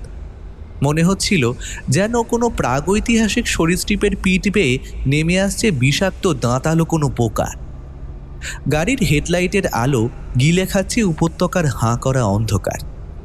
দূরে দূরে মাঝে মাঝে পাহাড়ের বুকে এক থোকা আলো দেখা যায়, অন্ধকারে স্থির জোনাকির ঝাঁকের মতো। বোঝা যায় ওগুলো কোনো না কোনো পাহাড়ি জনপদ। নেপাল থেকে দার্জিলিং ঢোকার সময় সবচেয়ে সহজ রাস্তা নকশালবাড়ি হয়ে, কিন্তু ঠাকুরের আদেশ রাক্সৌল হয়ে দারভাঙ্গার রাস্তা ধরে পূর্ণিয়ার পথে শিলিগুড়িতে পৌঁছতে হবে। সময় বেশি লাগে বটে, কিন্তু অনেক সেফ রাস্তা। রাতে থাকার জায়গাও ঠাকুর বলে দিয়েছেন, যেখানে কেউ প্রশ্ন করবে না 3টে লোক একটা বাচ্চা মেয়েকে নিয়ে কোথায় যাচ্ছে, আর মেয়েটা সবসময় এমন ঘুম ঘুম চোখে ঝিমিয়ে থাকে কেন। গাড়ি একটু পরেই রাক্সৌল ঢুকবে। যে লোকটা গাড়ি চালাচ্ছে তার পাথর কোঁদা শরীর আর ভাবলে সে চোখ মুখ দেখলে প্রাণহীন রোবট মনে হয় তাকে। গাড়ির পেছনের সিটে বসে আছে বীর বাহাদুর, তার কোলে অচৈতন্য গৌরী। বীর বাহাদুরের চোখ মুখ লাল, বোঝা যায় যে সে প্রকৃতিস্থ নেই। চুলুস্কো খুস্কো চোখ দুটো ভীত পশুর মতো ঘুরছে এদিক ওদিকে। মাঝে মাঝে মেয়ের বুকে হাত রেখে দেখছে সব ঠিক আছে কিনা। ঠোঁটে সবসময় যেন কি একটা বিড়বিড় করছে। বীর বাহাদুরের পাশে যে বসে আছে তার দৈত্যের মতো চেহারা, মাথাটা গাড়ির ছাদ ছুঁই ছুঁই প্রায়, হাত দুটো থামের মতো মোটা। লোকটা কথা বলে না বললেই চলে, সারাক্ষণ ধরে কি একটা যেন চিবিয়ে চলেছে। আর গাড়ি থামলে বীর বাহাদুরের কাঁধ ঘেঁষে থাকে। বীর বাহাদুর একবার বাইরে দেখার চেষ্টা করল, বুঝতে পারল না কোথায় এসেছে তারা। স্খলিত স্বরে একবার জিজ্ঞেস করল, हम लोग कहाँ तक आए हैं? পাশের লোকটা তার মোটা থাবাটা বীর বাহাদুরের ঘাড়ে রেখে ইশারায় চুপ করতে বলল। ড্রাইভার লোকটা রিয়ার ভিউ মিরর দিয়ে দৃশ্যটা দেখে ফের রাস্তায় মন দিল। আর মাত্র 2 দিন, তারপরেই অমরত্ব তাদের হাতের মুঠোয়। বিড়বিড় করতে করতে বীর বাহাদুর ফের মেয়েকে আঁকড়ে ধরে ঘুমিয়ে পড়ে। তার মাথার মধ্যেই কে যেন বলে চলেছে খুব ভুল করছে সে, ভয়ানক মারাত্মক ভুল।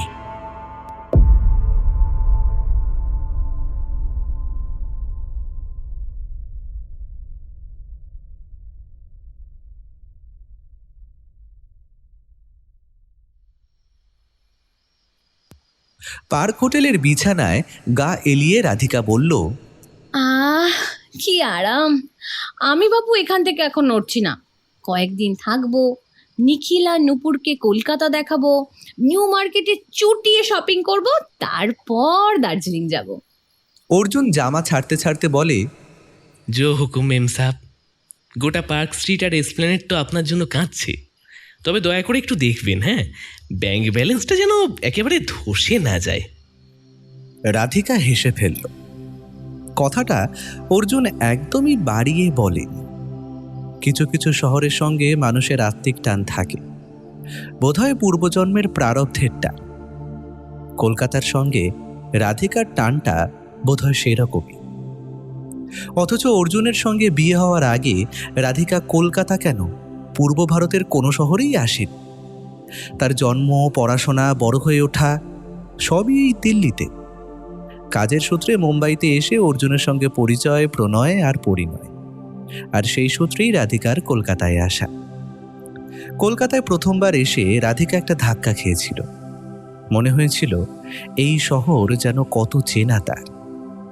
প্রথমবার ট্রামে চড়ে মনে হয়েছিল এর আগেও যেন সে চড়েছে এই অতি ধীর জর্দগব বাহনে।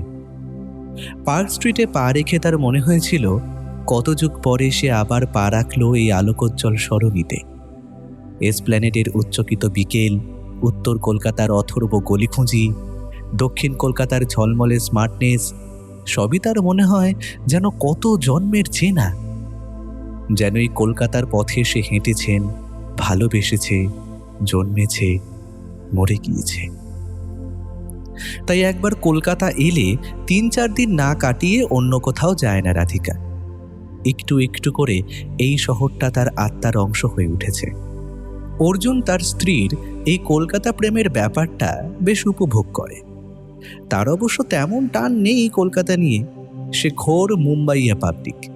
মজা করে বউকে বলে, আগের জন্মে তুমি শিওর বাঙালি মেয়ে ছিলে। শিলে মশলা বেটে মাছের ঝোল আর শুক্তো রান্না করতে, আর খোঁপা বেঁধে গরদের শাড়ি পরে পুজোয় অঞ্জলি দিতে যেতে। রাধিকা শুনে মিটিমিটি হাসে। মাছের ঝোল আর শুক্তো দুটোই ভালো পারে সে। মুম্বাইয়ে তাদের এক বাঙালি প্রতিবেশীর কাছ থেকে শিখেছে। আর পুজোয় পাওয়াইয়ের বাঙালি অ্যাসোসিয়েশনের পুজোতে অষ্টমীর অঞ্জলি দিতে তার কখনো ভুল হয় না। অর্জুনের রাতের ট্রেন কাঞ্চনকন্যা এক্সপ্রেস। সে বেরিয়ে গেল কিছু কেনাকাটা করতে। রাধিকা স্নান করতে ঢুকল। একবার কালীঘাটে ছেলে মেয়েকে নিয়ে গিয়ে পুজো দিয়ে আসতেই হবে। পুজো দিতে হবে অর্জুনের নামেও। বড্ড চাপ যাচ্ছে লোকটার উপর। অর্জুনের সঙ্গে মৈত্রমশাইয়ের দেখা হলো শিয়ালদা স্টেশনের গেটে। ভদ্রলোকের পরনে সেই শার্ট, ট্রাউজার্স আর পা ঢাকা চামড়ার চপ্পল।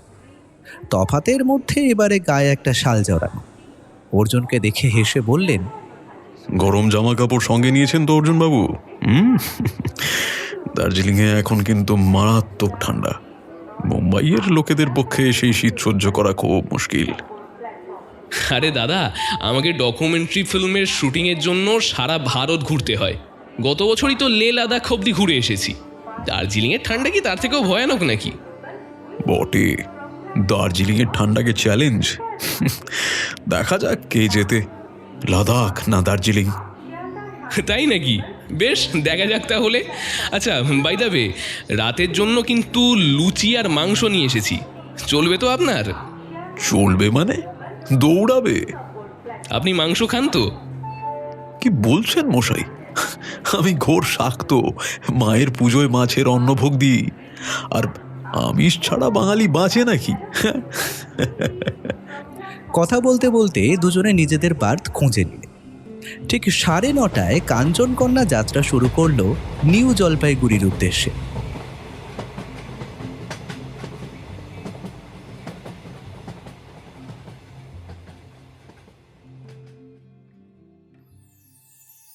তোমরা শুনছো স্কেটেলসের বিশেষ নিবেদন অভিক সরকারের লেখা গৌরী প্রথম পর্ব। গল্পটা এতদূর পর্যন্ত যদি তোমার ভালো লাগে তাহলে অবশ্যই কিন্তু গল্পের ভিডিওটাকে এক্ষুনি একটা লাইক করো, আর পাশে থাকা হাইপ অপশানে গিয়ে কিন্তু একটা হাইপও দাও। আমার চ্যানেল স্কেটেলসকে যদি তুমি বন্ধু এখনও পর্যন্ত সাবস্ক্রাইব না করে থাকো তাহলে প্লিজ আমার চ্যানেলটা এক্ষুনি সাবস্ক্রাইব করে নাও। আর সাবস্ক্রাইব করার পাশাপাশি সাবস্ক্রিপশন বাটনের পাশে দেখো যে নোটিফিকেশনের বেল আইকনটা আছে, ওটা ক্লিক করে তোমরা নোটিফিকেশন অন করে নাও, যাতে স্কেটেলসের নতুন গল্প আমি আপলোড করলে সবার আগে তুমি জানতে পারো।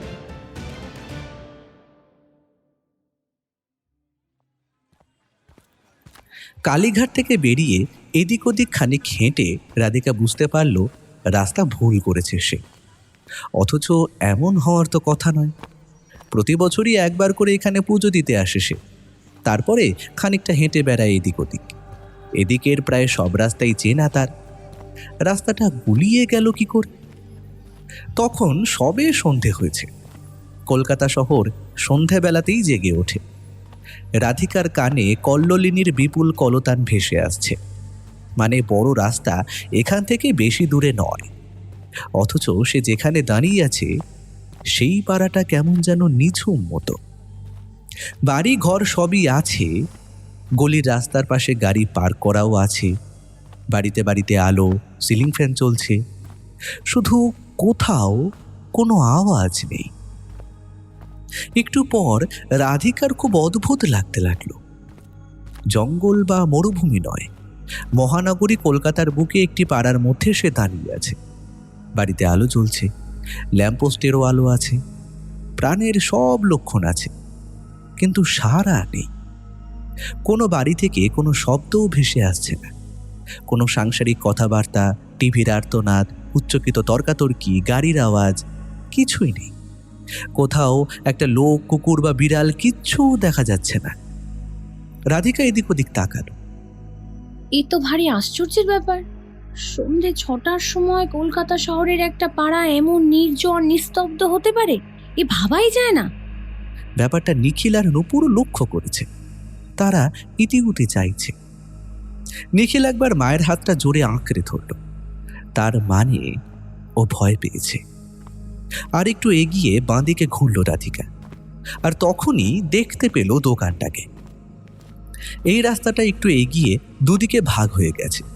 সেই মোড়ে খুব সম্ভবত একটা পার্ক। অন্ধকারটা যেন ঝুপসি হয়ে পাকিয়ে আছে সেখানে। আর পার্কের বন্ধ গেটের ঠিক পাশে একটা গুমটি, আলো জ্বলছে। একটা লোকের অবয়বও দেখা যাচ্ছে সেখানে। স্বস্তির নিঃশ্বাস ফেলল রাধিকা। যাক, লোক যখন পাওয়া গেছে তখন এখান থেকে বেরোনোর রাস্তাটাও পাওয়াই যাবে। গুমটির কাছে গিয়ে রাধিকা দেখল একটা ছোট চায়ের দোকান।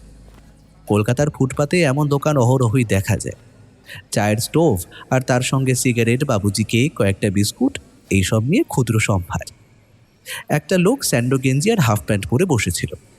রাধিকা গিয়ে জিজ্ঞেস করলো, দাদা, এখান থেকে মেন রোডে যাওয়ার রাস্তা কোনটা একটু বলবেন? লোকটা রাধিকার দিকে তাকালো না। যেমন উদাসভাবে আকাশের দিকে তাকিয়েছিল তেমনই তাকিয়েই রইল। তারপরে নিষ্পৃহ সুরে বলল, মানুষ যে পথে হেঁটে পথ হারায়, সে পথেই পথ খুঁজে পায়। যে রাস্তায় হেঁটে দিশা হারিয়েছেন সেই রাস্তাই আপনাকে ঠিক দিশা দেখাবে। রাধিকা ঘাবড়ালো না। সে জানে বাঙালিদের মধ্যে এরকম একটা অদ্ভুত পাগলামি আছে। দিল্লি বা মুম্বাইতে চায়ের দোকানই ফিলোসফির কথা আওড়ালে অস্বাভাবিক লাগতে পারে, কিন্তু কলকাতায় এসব বিচিত্র কিছু না। সে আবার কিছু জিজ্ঞেস করতে যাবে যে বড় রাস্তাটা কোন দিকে, এমন সময় শুনল ঘুমটির পাশ থেকে কে যেন ক্ষীণ স্বরে বলল, কিছু খেতে দেবে মা? রাধিকা দেখল শতছিন্ন কাপড় পরা এক বুড়ি গুমটির পাশে গুটিসুটি মেরে বসে আছে। জায়গাটা গুমটির ছায়ায় অন্ধকার বলে চোখে পড়েনি। রাধিকা সেদিকে তাকাতে বুড়ি স্তিমিত স্বরে আবার বলল, দুটি খেতে দেবে মা? আজ সারাদিন কিছু পেটে পড়েনি জানো। রাধিকা চেয়ে দেখল তার সামনে যেন এক টুকরো ক্ষুধার্ত ভারতবর্ষ বসে আছে। পরনে ছেঁড়া কাপড়, পা খালি, উস্কো খুস্কো সাদা চুল আর কঙ্কালসার শরীর। বিবর্ণ হতশ্রী দুই চোখে অন্ধ আকুল প্রত্যাশা, যদি এক টুকরো খাওয়ার পাওয়া যায়। রাধিকা কিছু বলার আগে নূপুর হাত বাড়িয়ে দোকানের বয়াম থেকে বিস্কুট আর কেক তুলে নিল। তারপর বুড়ির হাতে দিয়ে বলল, খাও ঠাম্মি। বুড়ির গলা থেকে ক্ষীণ শব্দ বেরোল, জল, একটু জল দেবে মা? নিখিলের হাতে একটা মিনারেল ওয়াটারের বোতল ছিল। সে বোতলের ঢাকনাটা খুলে বুড়ির দিকে এগিয়ে দিয়ে বলল, এই নাও জল। বুড়ির দুবার হাত ওঠাবার চেষ্টা করেও পারল না। না খেয়ে খেয়ে এমনই দুর্বল হয়ে গেছে বুড়ি যে হাত তুলে জলের বোতলটা অবধিও নিতে পারছে না। সেই দেখে নূপুর হাত বাড়িয়ে নিখিলের হাত থেকে বোতলটা নিল। তারপর পরম মমতায় বুড়ির মুখে জল ঢেলে দিতে থাকল। দেখতে দেখতে রাধিকার বুকটা গর্বে ফুলে উঠছিল। যাক, ছেলে মেয়েকে অন্তত এইটুকু যে শেখাতে পেরেছে সেটাই বা কম কি। বুড়ির জল খাওয়া শেষ হলে নিখিল আর নূপুর আবার মায়ের কাছে ফিরে এলো।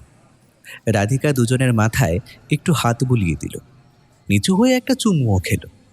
তারপর সোজা হয়ে দাঁড়িয়ে দেখল সেই গুমটিও নেই আর বুড়িও নেই। আর গলি থেকে বাঁদিকে তাকালেই দেখা যাচ্ছে বড় রাস্তার জনস্রোত।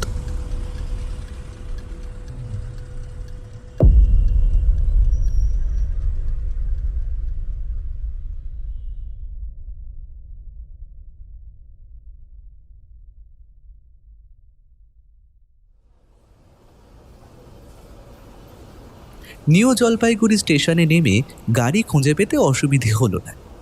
মৈত্রমশাই বেশ চমকিত হলেন। আপনাদের কোম্পানির সিস্টেম তো বেশ আধুনিক মশাই। হ্যাঁ, আগে থেকেই সব ঠিক করা থাকে দেখছি। আসলে সোফিয়া ঠাডানির হাউস বেশ বড় হাউস দাদা। এমপ্লয়ীদের ট্যুর অ্যান্ড ট্রাভেলস ম্যানেজ করার জন্য ওদের আলাদা ডিপার্টমেন্টই আছে। এমনকি আমাদের দার্জিলিংয়ের হোটেলও তো বুক করা আছে। এখনই দার্জিলিংয়ের জন্য রওনা দেবো নাকি? সেরকমই তো কথা ছিল। অবশ্য আমি হোটেলে থাকবো না। আসলে দার্জিলিংয়ে আমার মা বাবা থাকেন। তবে আপনি চিন্তা করবেন না, আপনার জন্য কিন্তু হোটেল ঠিক করা আছে। মৈত্রমশাই মাথা নেড়ে বললেন, না মিস্টার সেনগুপ্ত, আমাদের দিন দুয়েক এখানে থাকতে হবে।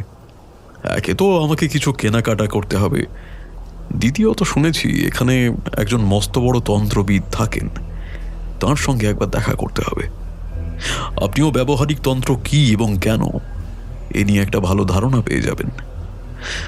আপনার কাজও অনেকটা এগিয়ে যাবে আর কি। অর্জুন ভুরু কুঁচকে বলল, সে না হয় বুঝলাম, কিন্তু এই তান্ত্রিক ভদ্রলোক থাকেন কোথায়? জায়গাটার নাম নাগরাকাটা। এখান থেকে কয়েক ঘন্টার রাস্তা। বেলা বেরোলে সন্ধ্যের মধ্যে ফিরে আসা যাবে। কালকে আমার কিছু জিনিসপত্র জোগাড় করবার আছে।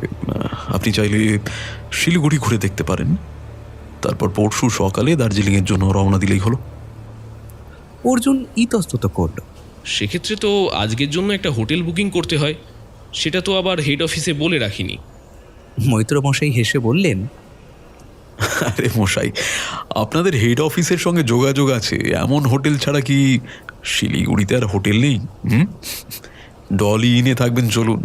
ভালো ব্রেকফাস্ট দেয় আর রাতে দুর্দান্ত ভালো মাটন করে। খেলেই মন ভালো হয়ে যাবে।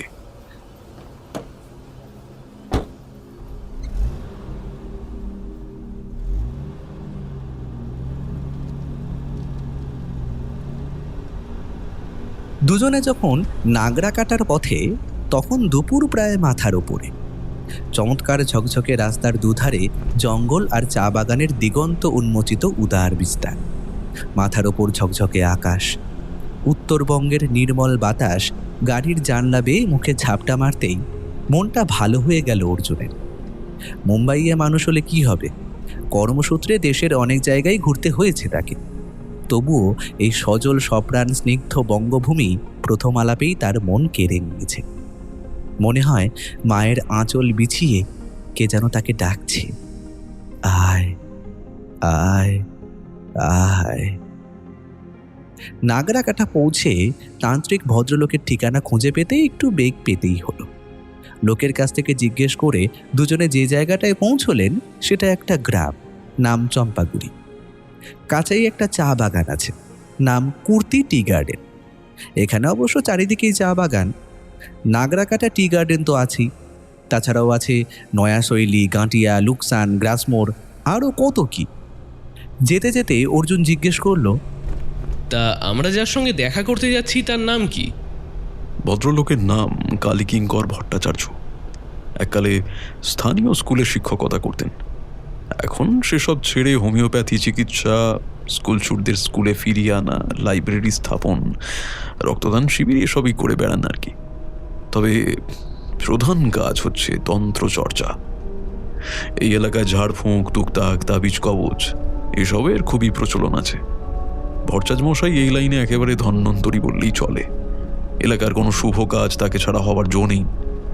পুংসমন থেকে শুরু করে শ্রাদ্ধ শান্তি সবেতেই ভট্টাচার্য মশাই। এলাকার পঞ্চায়েত থেকে শুরু করে এমএলএ পর্যন্ত কালীকিঙ্কর ভট্টাচার্যের পারমিশন না নিয়ে ইলেকশন ক্যাম্পেইনই শুরু করেন না। তবে আমি যা শুনেছি, ভদ্রলোকের তন্ত্র নিয়ে পড়াশোনা প্রচুর। আমাদের সেইটাই কাজে লাগবে, বুঝলেন মশাই? গ্রামে ঢোকার মুখে একটা বড় বট গাছ, তার নিচে বাঁধানো বেদিতে কয়েকজন লোক অলসভাবে বসেছিল। মৈত্রমশাই লক্ষ্য করলেন যে বসার ভঙ্গি অলস হলেও চোখ সতর্ক। গাড়িটাকে দেখিয়ে তাদের একজন চেঁচিয়ে জিজ্ঞেস করলো, তা যাবেন কোথায়? মৈত্রমশাই চেঁচিয়ে বললেন, কলকাতা থেকে আসছি। কালীকিঙ্কর ভট্টাচার্যের বাড়ি কি এদিকেই নাকি? গাঁটটা গোট্টা চেহারার একজন নেমে এলো। চলুন, আপনাকে পৌঁছে দিয়ে আসছি। ভট্টাচার্য মশাই দাওয়াতে বসে কোষ্ঠী বিচার করছিলেন।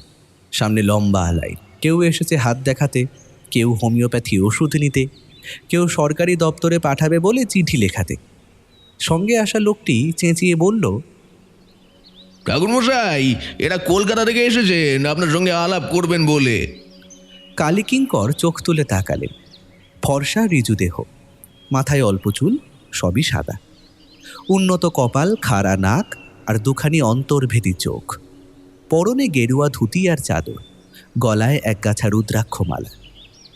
অর্জুনের মনে হলো একবার যেন মেপে নিলেন দুজনকে। তারপর স্মিত হেসে বললেন, আসুন, গরিবের ঘরে স্বাগত। কি সাহায্য করতে পারি বলুন? বাকিরা ঠাকুরমশাইয়ের ইশারায় উঠে পড়ল। অর্জুন আর মৈত্রমশাইয়ের জন্য চেয়ার এলো ভেতর থেকে।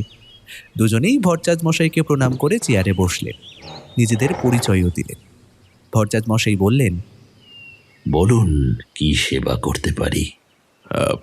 আমরা দুজনে একটা বিশেষ উদ্দেশ্য নিয়ে আপনার কাছে এসেছি।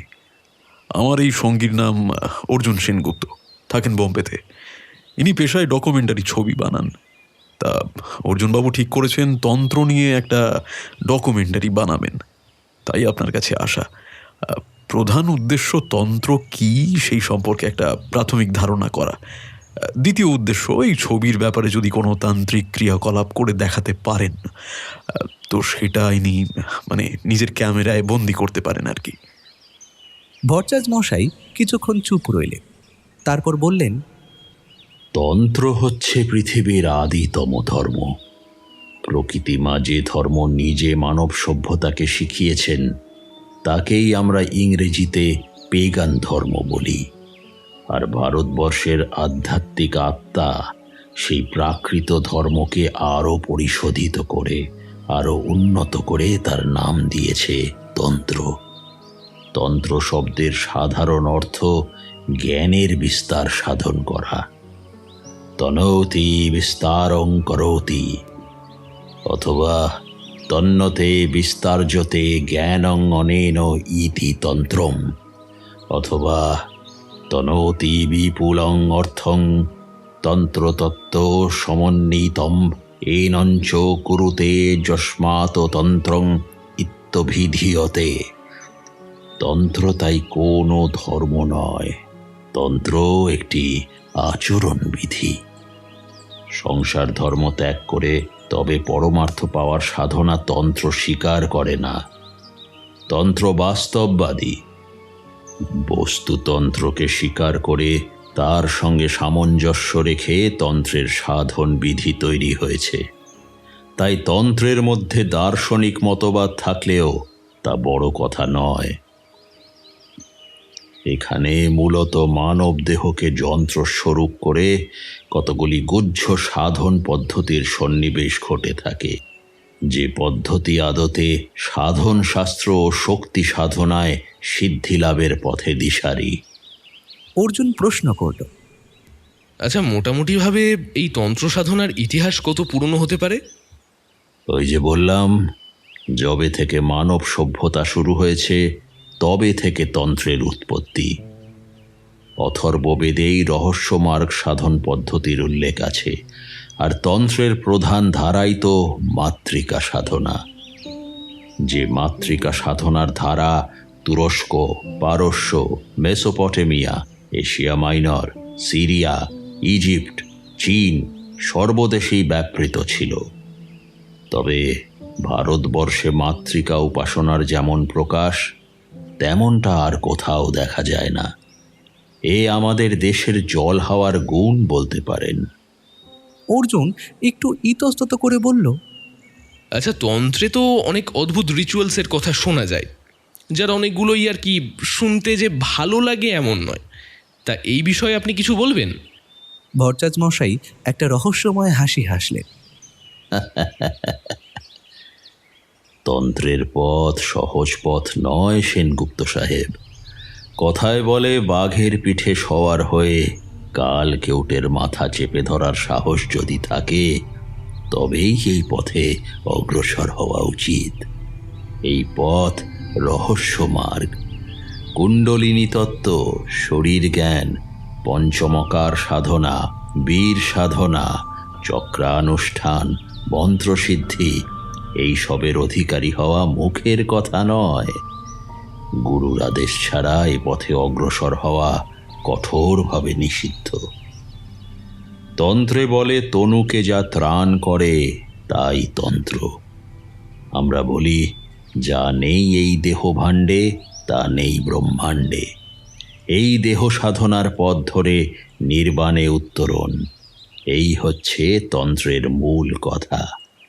দুঃখের কথা হচ্ছে নিম্ন শ্রেণীর সাধকেরা অনেক ঘৃণ্য পথ আশ্রয় করে লোকের ক্ষতি করার জন্য। তাতে তন্ত্রের নামের থেকে বদনাম হয় বেশি। মৈত্রমশাই বললেন, আপনি শটকর্মের কথা বলছেন কি? সে তো বটেই। মারণ, উচাটন, বশীকরণ, স্তম্ভন, বিদ্বেষণ ও সস্তয়ন, এই হচ্ছে কৃষ্ণ শটকর্ম। এতে লোকের ক্ষতি তো হয়ই। যারা এই শটকর্ম করে তাদেরও খারাপ বই ভালো হয় না। আর এসব কুপ্রথাকেই লোকে তন্ত্র বলে মেনে নিয়েছে। কিন্তু এই শটকর্ম ছাড়া আরও তো অনেক ভয়ঙ্কর প্রথা আছে তন্ত্রে, যেমন ধরুন বলিদান প্রথা। বলিদান প্রথা শুধু তন্ত্রে আছে বলছেন কেন? দেবতার উদ্দেশ্যে পশু বলি এ তো যে কোনো ধর্মেই আছে। ধর্মের ইতিহাসে পশু বলির ধারা অতি প্রাচীন। এই প্রথা ইসলামে আছে, খ্রিস্টান ধর্মে আছে, ইহুদিদের মধ্যেও পশু উৎসর্গের প্রথা আছে। ভারতেও বৈদিক যাগযজ্ঞের অন্যতম অংশই ছিল পশু বলি। যে কোনো তান্ত্রিক সাধনায় বা মাতৃপূজায় বলি আবশ্যক। বলির রক্তে দেবী প্রীত হন। শাস্ত্রে বলে পশুঘাত পূর্বক রক্তশীর্ষ বলিতং স্থানে নিয়োজয়েন্দ্রক্তং শিরশ্চ স্বপ্রদীপকম এবং দত্তাবলিং পূর্ণং ফলং প্রাপ্নতি সাধক। অর্থাৎ পশু হনন করে তার রক্ত ও মুন্ড উপহার দিতে হয়। কারণ বিধি আছে, কত পশুর রুধির ও মুন্ড প্রদীপের সঙ্গে যথাস্থানে স্থাপন করবে। সাধক এইভাবে বলি প্রদান করলে পূর্ণ ফল প্রাপ্ত হয়। অর্জুন বলল, আমরা অনেক সময় দেশের বিভিন্ন প্রান্তে নরবলিরও খবর পাই। শোনা যায় সেসব নাকি বিভিন্ন তান্ত্রিকদের উস্কানিতেই হয়েছে। তন্ত্রে কি সত্যি নরবলির বিধান আছে? উস্কানি শব্দটা শুনে ভট্টাচার্য মশাই বোধ হয় কিঞ্চিত অপ্রসন্ন হলেন। গম্ভীর স্বরে বললেন, দেখুন, নরবলি দেশের আইনে নিষিদ্ধ, তাই তাতে প্রশ্রয় দেওয়া আইনের চোখে অপরাধ তো বটেই। তবে নরবলির ইতিহাস সুপ্রাচীন, এ নিয়ে লম্বা আলোচনা করতে পারি। তবে আপনাদের মনে হয় সে সময় নেই। বেদেও নরবলির ভুরি ভুরি উদাহরণ আছে। আর তন্ত্রের কথা যদি বলেন তবে বলি, হ্যাঁ, তন্ত্রে নরবলির বিধান আছে। দেবীর সামনে কি কি বলি দেওয়া যায় কালিকা পুরাণে তার লম্বা তালিকা আছে। সব ধরনের পাখি, কচ্ছপ, কুমির, শুয়োর, ছাগল, মোষ, গোসাপ, তা থেকে শুরু করে মানুষ অবধি। শাস্ত্রে নরবলিকে বলে অতি বলি। ব্রহ্মবৈবর্ত পুরাণ বলছে দুর্গা দেবী মেষ বা কুষ্মাণ্ডে 1 বছর, ছাগল বা কৃষ্ণসার মৃগে 10 বছর, মহিষে 100 বর্ষ এবং নরবলিতে সহস্র বছর প্রীত হয়ে থাকেন। মৈত্রমশাই মৃদু স্বরে বললেন, কিন্তু ভট্টাচার্য মশাই, বেদে তো নরবলি হতো না। বৈদিক যুগে নরবলি ছিল প্রতীকী। বদ্ধ পুরুষকে যজ্ঞস্থলে এনে পর্যাগ্নিকরণ নামের একটা অনুষ্ঠান, যাতে বদ্ধ মানুষটির গলায় যজ্ঞাগ্নি ছুঁয়ে দেওয়া হয় এবং পরে তাকে ছেড়ে দেওয়া হতো। আপনি তো তন্ত্রজ্ঞ, শাস্ত্রজ্ঞ মানুষ। সত্যি করে বলুন তো, মা কি কখনো তার সন্তানের বলি চাইতে পারেন? আপনি ব্রহ্মবৈবর্ত পুরাণের কথা তুললেন। ওই পুরাণেই তো এই কথাও আছে, বলিদানেন বিপ্রন্দ দুর্গা প্রীতিভবন নৃণাং হিংসাজনঞ্চ পাপঞ্চ লভতে নাত্র সংশয়ঃ। অর্থাৎ বলিদান দ্বারা দুর্গাদেবী প্রীত হন বটে, কিন্তু সেই কার্যে মনুষ্যগণ হিংসাজনিত পাপ অর্জন করে। ভট্টাচার্য মশাই দৃশ্যতই অপ্রসন্ন হলেন। বললেন, তাহলে আপনার কি মত? তান্ত্রিক পূজায় বলিবিধির কি উদ্দেশ্য? মৈত্রমশাই বললেন, আপনি কালিকা পুরাণের কথা তুললেন। কালিকা পুরাণেরই সদাচার অধ্যায়ে আছে রাজা হোম দ্বারা দেবগণের, শ্রাদ্ধ ও দান দ্বারা পিতৃগণের এবং বলিদান দ্বারা ভূতগণের পূজা করবেন। দেবী পুরাণেও বলেছে শিবা ও নাগগণের বলি পায়স, পিতৃ ও দেবগণের বলি তিল মিশ্রিত অন্ন, যক্ষগণের বলি ঘৃত ও মধু, দেবীগণের বলি মোদক এবং দৈত্যদের বলি মৎস্য ও মাংস। ওই একই পুরাণে আছে দেবদেবীদের পূজা ধূপ দ্বীপ ও হোম ইত্যাদির মাধ্যমে করবে, পিশাচ দানব ও রাক্ষসদের পূজা মদ মাংস দ্বারা করবে।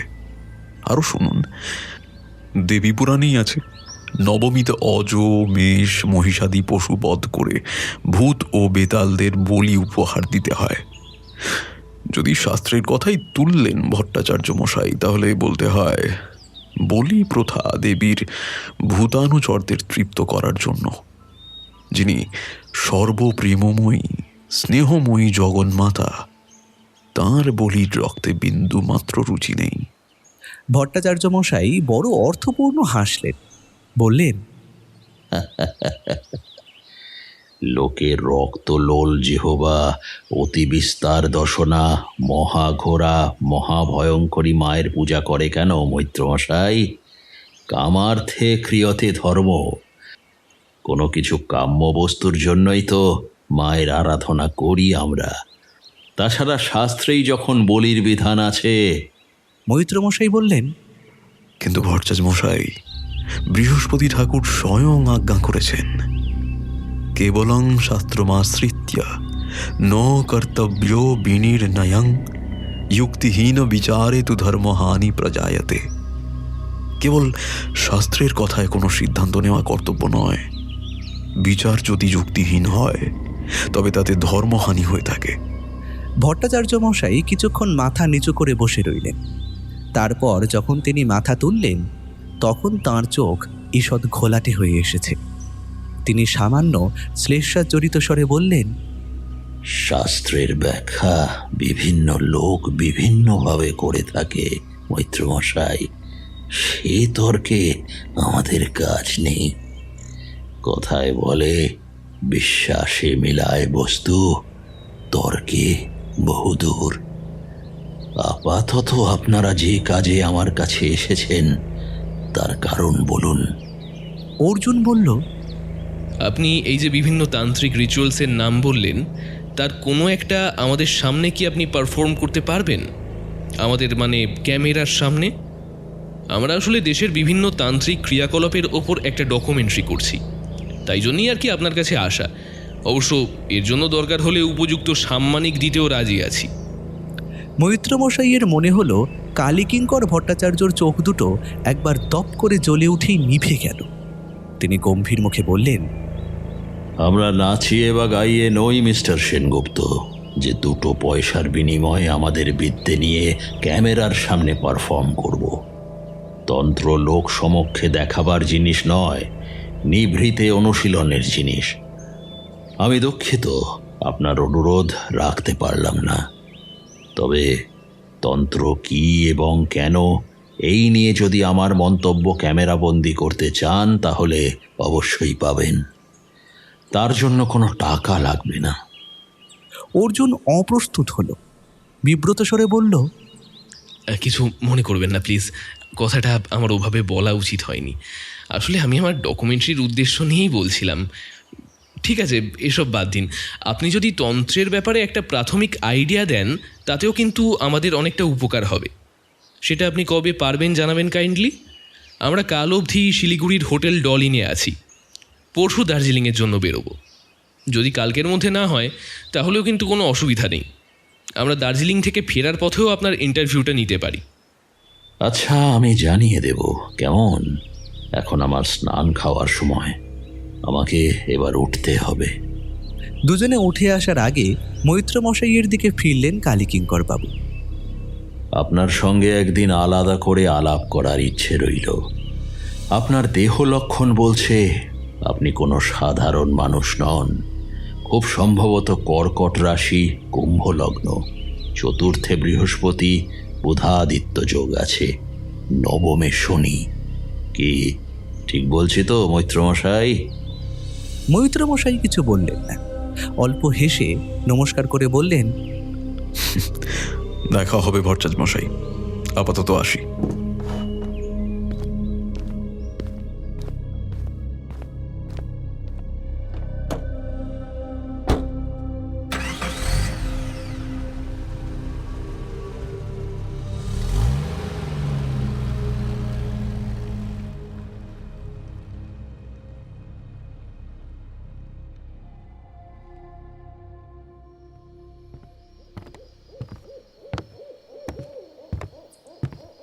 অন্ধকার ঘরে অস্থির পায়ে পায়চারি করছিলেন কালীকিঙ্কর ঠাকুর। কোনায় একটা হ্যারিকেন জ্বলছে, নিভু নিভু হয়ে এসেছে তার আলো। ঘরের মধ্যে জমাট অন্ধকার ঘাপটি মেরে বসে আছে, সুযোগ পেলেই ঝাঁপিয়ে পড়বে বলে। দুজন বলশালী লোক দরজার দুদিকে নিশ্চল নিস্তব্ধ দাঁড়িয়েছিল। তাদের নির্বিকার মুখে কোনো ভাব খেলছিল না, কিন্তু শরীরের পেশির টান টান ভাব বুঝিয়ে দিচ্ছিল প্রভুর যে কোনো আদেশ পালন করতে তাদের শরীর আর মন উদ্গ্রীব হয়ে আছে। লোকটা খানিক পর পায়চারি থামিয়ে বলল, বীর বাহাদুর আর ওর মেয়ে কোথায়? একজন উত্তর করল, আমাদের কাছেই আছে ঠাকুর, আপনার ওষুধ খাইয়ে রেখেছি, দুজনেই এখন ঘুমাচ্ছে। লোকটা আবার পায়চারি করতে লাগলো, তারপর অন্যমনস্ক স্বরে বলল, ভালো না লক্ষণ, ভালো না। কি ভালো নয় ঠাকুর? কাল অমাবস্যা, কালই বলিদানের প্রকৃষ্ট সময়, তিথি নক্ষত্র সব অনুকূল। এমন সুযোগ হয়তো 1000 বছরে একবার আসে, আর আজই ওকে এখানে আসতে হলো। কার কথা বলছেন ঠাকুর? হ্যারিকেনের নিভু নিভু আলোয় কালীকিঙ্কর ভট্টাচার্যর মুখটা নিষ্ঠুর আর ভয়ঙ্কর দেখাচ্ছিল। তিনি দাঁতে দাঁত চাপে বললেন, ওই যে কলকাতা থেকে এসেছে কি এক মৈত্র, ও যদি এখানে থাকে তাহলে আমাদের সমস্ত কাজ ভণ্ডুল করে দিতে পারে। একজন ইতস্তত করে জিজ্ঞেস করল, কিন্তু ও জানবেই বা কি করে যে আমরা কি করতে চলেছি? আর যদি জানেও বা, তাহলে ভণ্ডুল করতে যাবেই বা কেন? পারে পারে, ও সব পারে। আমি দেহলক্ষণ চিনি, ও অতি উচ্চ মার্গের সাধক, কোটিতে একজন এমন হয়। আজ আমরা যা করতে চলেছি তা এর আগে কেউ করেনি। জেনে রাখো, যে কোনো বড় মাপের চিন্তা বা উদ্যোগের একটা স্পন্দন হয়, মহাজাগতিক স্পন্দন। সবাই সেই স্পন্দন টের পায় না, যারা পায় তারা ঈশ্বরের বিশেষ আশীর্বাদ নিয়ে এসেছে। ও সেই মানুষ, ও চাইলে আমাদের সব উদ্যোগ পণ্ড করে দিতে পারে। ওকে আটকাতে হবে। কিন্তু ঠাকুর, উনি যদি আমাদের কাজে কোনো বাধা না দেন, তাহলে তো আটকাবার কোনো প্রশ্ন আর উঠছে না। অস্থির হয়ে ওঠেন কালীকিঙ্কর ঠাকুর। না না না, কোনো ঝুঁকি নেওয়া যাবে না। আমরা আমাদের সাধনার শেষ চরণে এসে পৌঁছেছি, এই সুযোগে জীবনে আর আসবে না। এখন যদি বিন্দুমাত্র ব্যাঘাত ঘটে, তাহলে আমাদের এতদিনের স্বপ্ন, সাধনা, চেষ্টা সব ব্যর্থ হয়ে যাবে। তাহলে এখন উপায় কি ঠাকুর? অনেকক্ষণ চুপ থাকেন কালীকিঙ্কর ঠাকুর, তারপর ধীর স্বরে বলেন, কাঁটা দিয়ে কাঁটা তুলতে হবে, বুঝলি?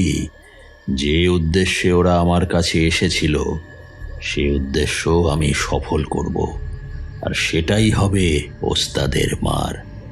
তোরা এক কাজ কর, কাল সকালে তোরা যে হোটেলে ওরা উঠেছে ওখানে চলে যা। ওই যে সেনগুপ্ত নামের সিনেমা করিয়ে লোকটা ছিল, মৈত্রর চোখের আড়ালে তার সঙ্গে দেখা কর। খেয়াল রাখবি ও যেন সম্পূর্ণ একা থাকে তখন। সেনগুপ্তর সঙ্গে ফোনে আমার কথা বলা, বাকিটা আমি দেখছি। আর কাল রাতের ব্যবস্থা যেন নিখুঁত হয়, সেদিকে লক্ষ্য রাখিস। বিন্দুমাত্র ত্রুটি যেন না হয়। দুজনে কোনো কথা বলল না, ঠাকুরকে প্রণাম করে বেরিয়ে গেল। কালীকিঙ্কর ঠাকুর ভ্রু কুঁচকে বসে রইলেন।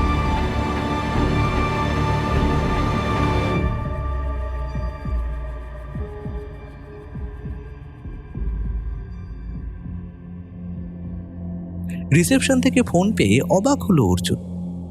এখানে তাকে তো কেউ চেনে না, তার সঙ্গে কারা দেখা করতে এলো? দেখা করাটা কি উচিত হবে? কাল রাতে মৈত্রমশাই যে কাণ্ডটা করেছেন তাতে বেশ হকচকিয়ে গেছিল অর্জুন। নাগরা কাটা থেকে ফেরত আসার সময় অর্জুনের জন্ম সময় আর জন্মস্থান জেনে নিয়েছিলেন মৈত্রমশাই। তারপর রাতের খাওয়া দাওয়া করে অর্জুন ঘুমোবার উদ্যোগ করছে, এমন সময় মৈত্রমশাই ইন্টারকমে অর্জুনকে ফোন করে বললেন, একবার আমার ঘরে আসতে পারবেন? মৈত্রমশাইয়ের ঘরে গিয়ে আশ্চর্য হয়ে গেল অর্জুন। ঘরের মধ্যে অস্থিরভাবে পায়চারি করছে, চুলুস্কো খুস্কো। অথচ সন্ধেবেলাতেই তো সব ঠিক ছিল। এই কয়েক ঘন্টার মধ্যে কি হলো ভদ্রলোকের? অর্জুন ঘরে ঢোকা মাত্র প্রায় দৌড়েই এলেন কেএন মৈত্র। অর্জুনের হাত ধরে উত্তেজিত স্বরে বললেন, একটা কথা বলি সাহেব, কাল যাই হোক কোনো পরিস্থিতিতেই ঘরের বাইরে বেরোবেন না। চন্দ্র সূর্য এদিক ওদিক হয়ে গেলেও নয়। আমার কথা যদি না শোনেন তাহলে মহা অনর্থ হয়ে যাবে। অর্জুন হতভম্বের মতো চারিদিকে চেয়ে দেখল, সারা খাট জুড়ে খাতার পাতা ছড়িয়ে আছে, তাতে কোষ্ঠী ছক আঁকা আর জ্যোতিষ গণনা করা। অর্জুন অবাক হয়ে বলল, কি অনর্থের কথা বলছেন মিস্টার মৈত্র? আর তাছাড়া আমি ঘর থেকে বেরোবো নাই বা কেন? আমি তো কিছুই বুঝতে পারছি না। আপনার সঙ্গে দেখা হওয়ার পর থেকেই আমার একটা সন্দেহ হচ্ছিল মিস্টার সেনগুপ্ত। আমি সর্বনাশের গন্ধ পাই সাহেব, মৃত্যুর গন্ধ পাই। সেই আসন্ন মহা সর্বনাশ আপনার শিরে সর্পাঘাত করার জন্য উদ্যত হয়েছে। তাই আপনার জন্ম সময় আর জন্মস্থান নিলাম। সারা রাত ধরে আপনার ছক দেখেছি সাহেব। আপনার জীবনে একটা ঝড় আসতে চলেছে, মস্ত বড় ঝড়, যা আপনার জীবন তছনছ করে দেবে। আর সেই ঝড় আসবে এক অতি ভয়ঙ্কর কাল রাত্রির রূপ ধরে। আমার গণনা বলছে কালকের রাতই সেই কাল রাত্রি। তাই কাল দয়া করে আপনি এই হোটেলের বাইরে বেরোবেন না, আমার অনুরোধ। আমি যাচ্ছি একটা বিশেষ ব্যক্তিগত কাজে, আমাকে যেতেই হবে, উপায় নেই। পরশু সকালের আগে আমি ফিরবো না, কিন্তু দোহাই আপনার, পৃথিবী এদিক ওদিক হয়ে গেলেও আপনি কিন্তু হোটেলের রুমের বাইরে পা রাখবেন না। কি বলছেন আপনি? আমি তো কিছুই বুঝতে পারছি না। কাল রাতে আমার সর্বনাশ হবে? আপনি নিশ্চিত? আমার ভবিষ্যৎ এত স্পষ্ট দেখতে পাচ্ছেন আপনি? আপনি কে বলুন তো আসলে? এত ক্ষমতা পেলেন কোথা থেকে আপনি? কথাটা শুনে ঘুরে দাঁড়ালেন মৈত্রমশাই। শুনুন সেনগুপ্ত সাহেব, আমার নাম কৃষ্ণানন্দ মৈত্র। আমি আগম শাস্ত্রে কিছু অধিকার রাখি, তাই আমার একটা অন্য উপাধিও আছে, আগম বাগীশ। লোকে ডাকে কৃষ্ণানন্দ আগম বাগীশ। মা চিদানন্দময়ী আনন্দ স্বরূপিনীর দীন সন্তান আমি। কিন্তু জগন্মাতা মহামায়া আমাকে কিছু বিশেষ ক্ষমতা দিয়েছেন। তন্ত্রশাস্ত্র আমার অধিগত বিদ্যা সাহেব। চন্দ্র সূর্য এদিক ওদিক হতে পারে, কিন্তু আমার গণনা আজ অব্দি মিথ্যা হতে দেখিনি। আমার কথা শুনুন, এই এখন থেকে পরশু সকালে আমি ফিরে না আসা পর্যন্ত ঘরের বাইরে বেরোবেন না, এর যেন অন্যথা না হয়।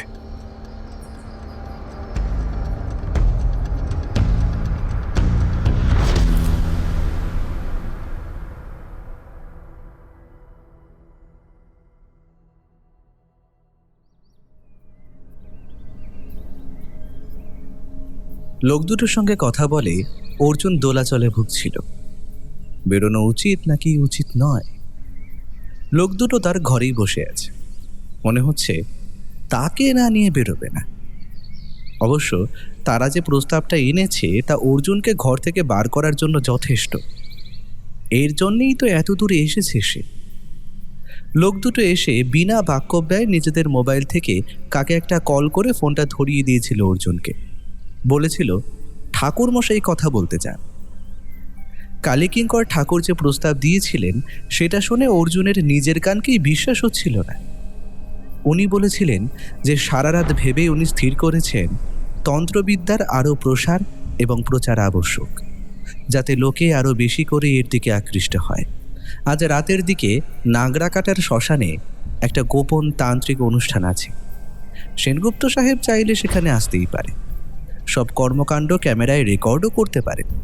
তবে শর্ত একটাই, ওই মৈত্র মশাইকে সঙ্গে আনা যাবে না, এমনকি এ ব্যাপারে তাকে ঘুণাক্ষরেও কিছু জানানো যাবে না। সাহেব কি রাজি? তাহলে এই দুজন লোক তাকে সঙ্গে করে নিয়ে আসবে। দ্বিধার সুতোয় দুলছিল অর্জুন। মৈত্রমশাই কাল অত করে বলেছেন ঘরের বাইরে না যেতে, এদিকে এত বড় সুযোগ ফসকে যেতে দেওয়াটাও ঠিক নয়। কি করবে সে? এসব ক্ষেত্রে সে সচরাচর রাধিকার সঙ্গে কনসাল্ট করে নেয় একবার, কিন্তু সকাল থেকে কোনো কারণে রাধিকার সঙ্গে ফোনে কানেক্ট হচ্ছে না। 10টা নাগাদ সোফিয়ার ফোন এলো।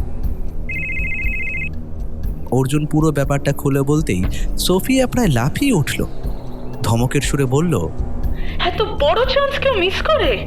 মিস্টার মৈত্রকে শুধু রিসার্চ করার জন্য রিটার্ন করেছি, অপারেশনসে মাথা গলাবার জন্য নয়।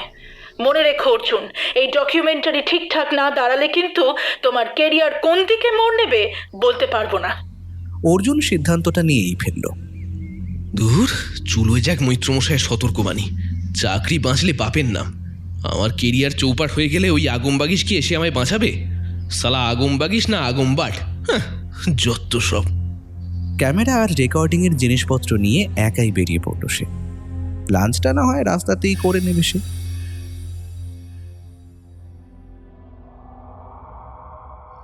বীর বাহাদুর কিছু বুঝতে পারছিল না।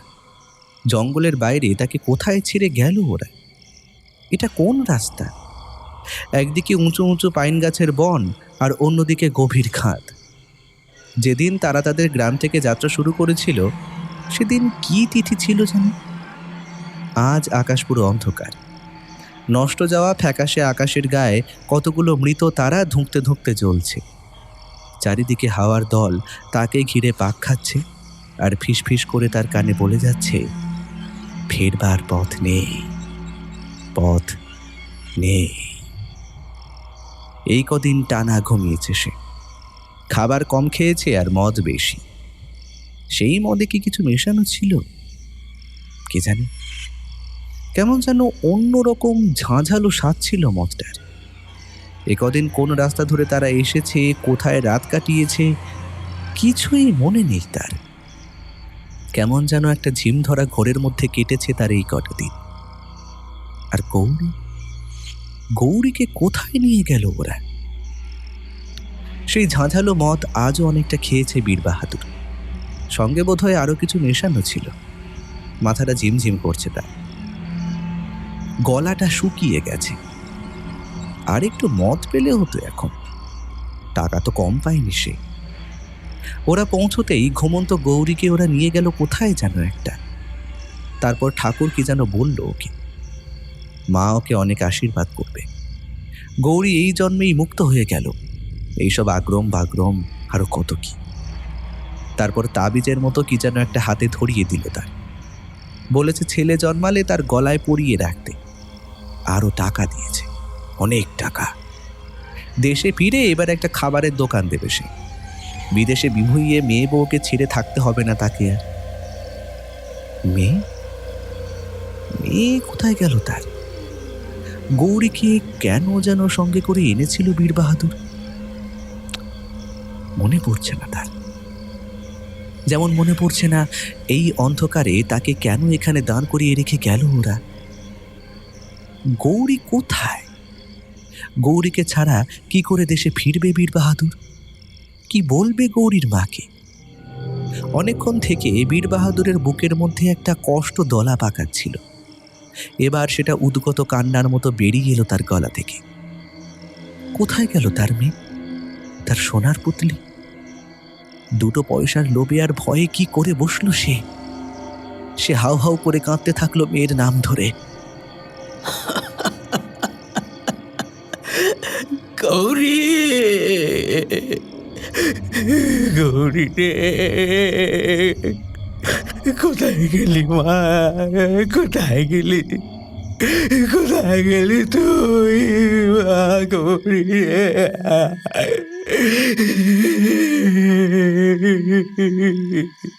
বেশিক্ষণ অবশ্য কাঁদতে হলো না বীর বাহাদুরকে।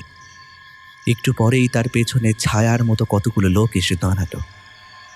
তারা দেখল অন্ধকার আকাশের সামনে অগণন মৃত তারাদের দিকে তাকিয়ে একটা লোক অল্প অল্প টলছে আর কি যেন বলতে বলতে হাউ হাউ করে কাঁদছে। অবশ্য বেশিক্ষণ আর সেই কষ্ট করতে হলো না তাকে। কয়েকটা তাগড়া লাঠি নেমে এলো বীর বাহাদুরের মাথায়। কষ্ট আর মায়ার মধ্যে দ্বন্দ্ব মিটে গেল তার।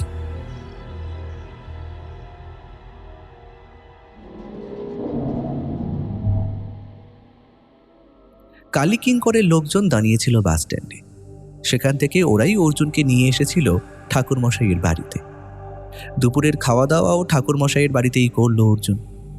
বহুদিন বাদে খাঁটি বাঙালি খাবার খেতে অর্জুনের খারাপ লাগছিল না। খাওয়ার পর ঠাকুরমশাই বসেছিলেন অর্জুনের সঙ্গে। বিস্তারিতভাবে বুঝিয়েছিলেন তন্ত্র কি, তার প্রকরণ এবং প্রয়োগ। তার সঙ্গেই তন্ত্রের ইতিহাস বিশদে জানিয়েছিলেন তিনি। তন্ত্রের খুঁটিনাটি নিয়ে ঠাকুরমশাইয়ের প্রভূত জ্ঞানের পরিচয় পেয়ে অভিভূত হয়ে গিয়েছিল অর্জুন। পুরো সাক্ষাৎকারটাই রেকর্ড করেছে সে।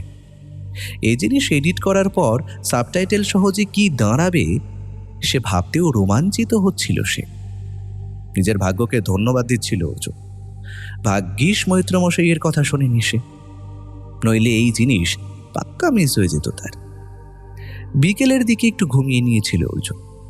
আসল কাজ রাত 8টার পর। ততক্ষণ পর্যন্ত একটু বিশ্রাম নেওয়া জরুরি।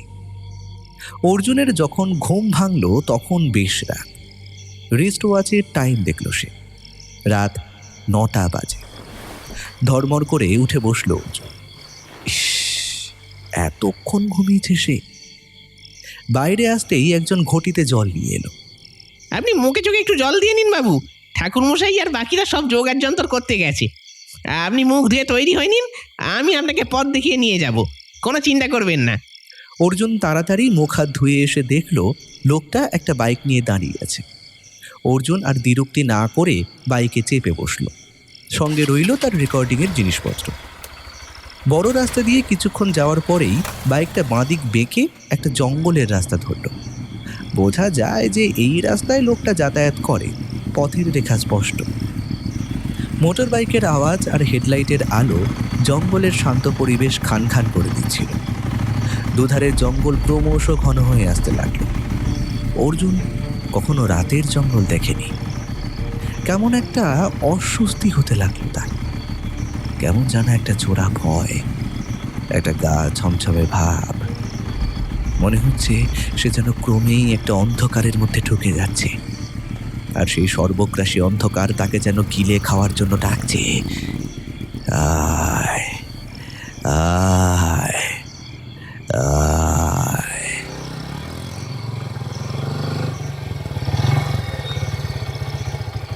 একটু পরেই বাইকটা এসে একটা জায়গায় থামল। অর্জুন নেমে দেখল একটা খোলামেলা জায়গায় এসে পৌঁছেছে তারা। সামনের বেশ খানিকটা ফাঁকা জায়গা। একটু দূরে একটা নদীর মরা খাত, তার পাশে কয়েকটা ভাঙা কুঁড়ে ঘরের অবশেষ। নদী খাতের ওপারে জঙ্গল, তবে এবারেও গাছপালা কম নয়। ওই ফাঁকা জায়গাটার মধ্যেই অনেকটা জায়গা পরিষ্কার করে রেখেছে ঠাকুরের লোকজন। একটু পরে কেউ একজন এসে দূরে দূরে কয়েকটা মশাল পুঁতে দিয়ে গেল। সেই আলো এবার চারিদিক সামান্য স্পষ্ট হলো। অর্জুনের মনে হলো এটা বোধহয় কোনো পরিত্যক্ত গ্রাম্য শ্মশান। চারিদিকে ইতিমধ্যে উঁচু হয়ে আছে সব জ্বালানোর বেদি। কুঁড়ে ঘরগুলোতে বোধহয় শ্মশানযাত্রীরা এসে থাকতো। এর একদম মাঝখানে একটা মাটির উঁচু বেদি মতোও করা আছে। আপাতত সেইটাকেই বোধহয় একটা করে পুজোর আসন করা হয়েছে, কারণ তার সামনে বেশ কিছু পুজোর উপকরণও রাখা। কয়েকজন ছায়ার মানুষ যন্ত্রের মতো নিজেদের কাজ করে চলেছে। অর্জুন অনুমান করল ওরা ঠাকুরের লোক। একটু পর বেদির এক প্রান্তে একজন একটি দেবী মূর্তি এনে রাখল। অর্জুন নিজের কাজ শুরু করে দিয়েছিল। মূর্তিটাকে দেখে কিসের আকর্ষণে যেন হাতের কাজ থামিয়ে সেদিকে এগিয়ে গেল সে।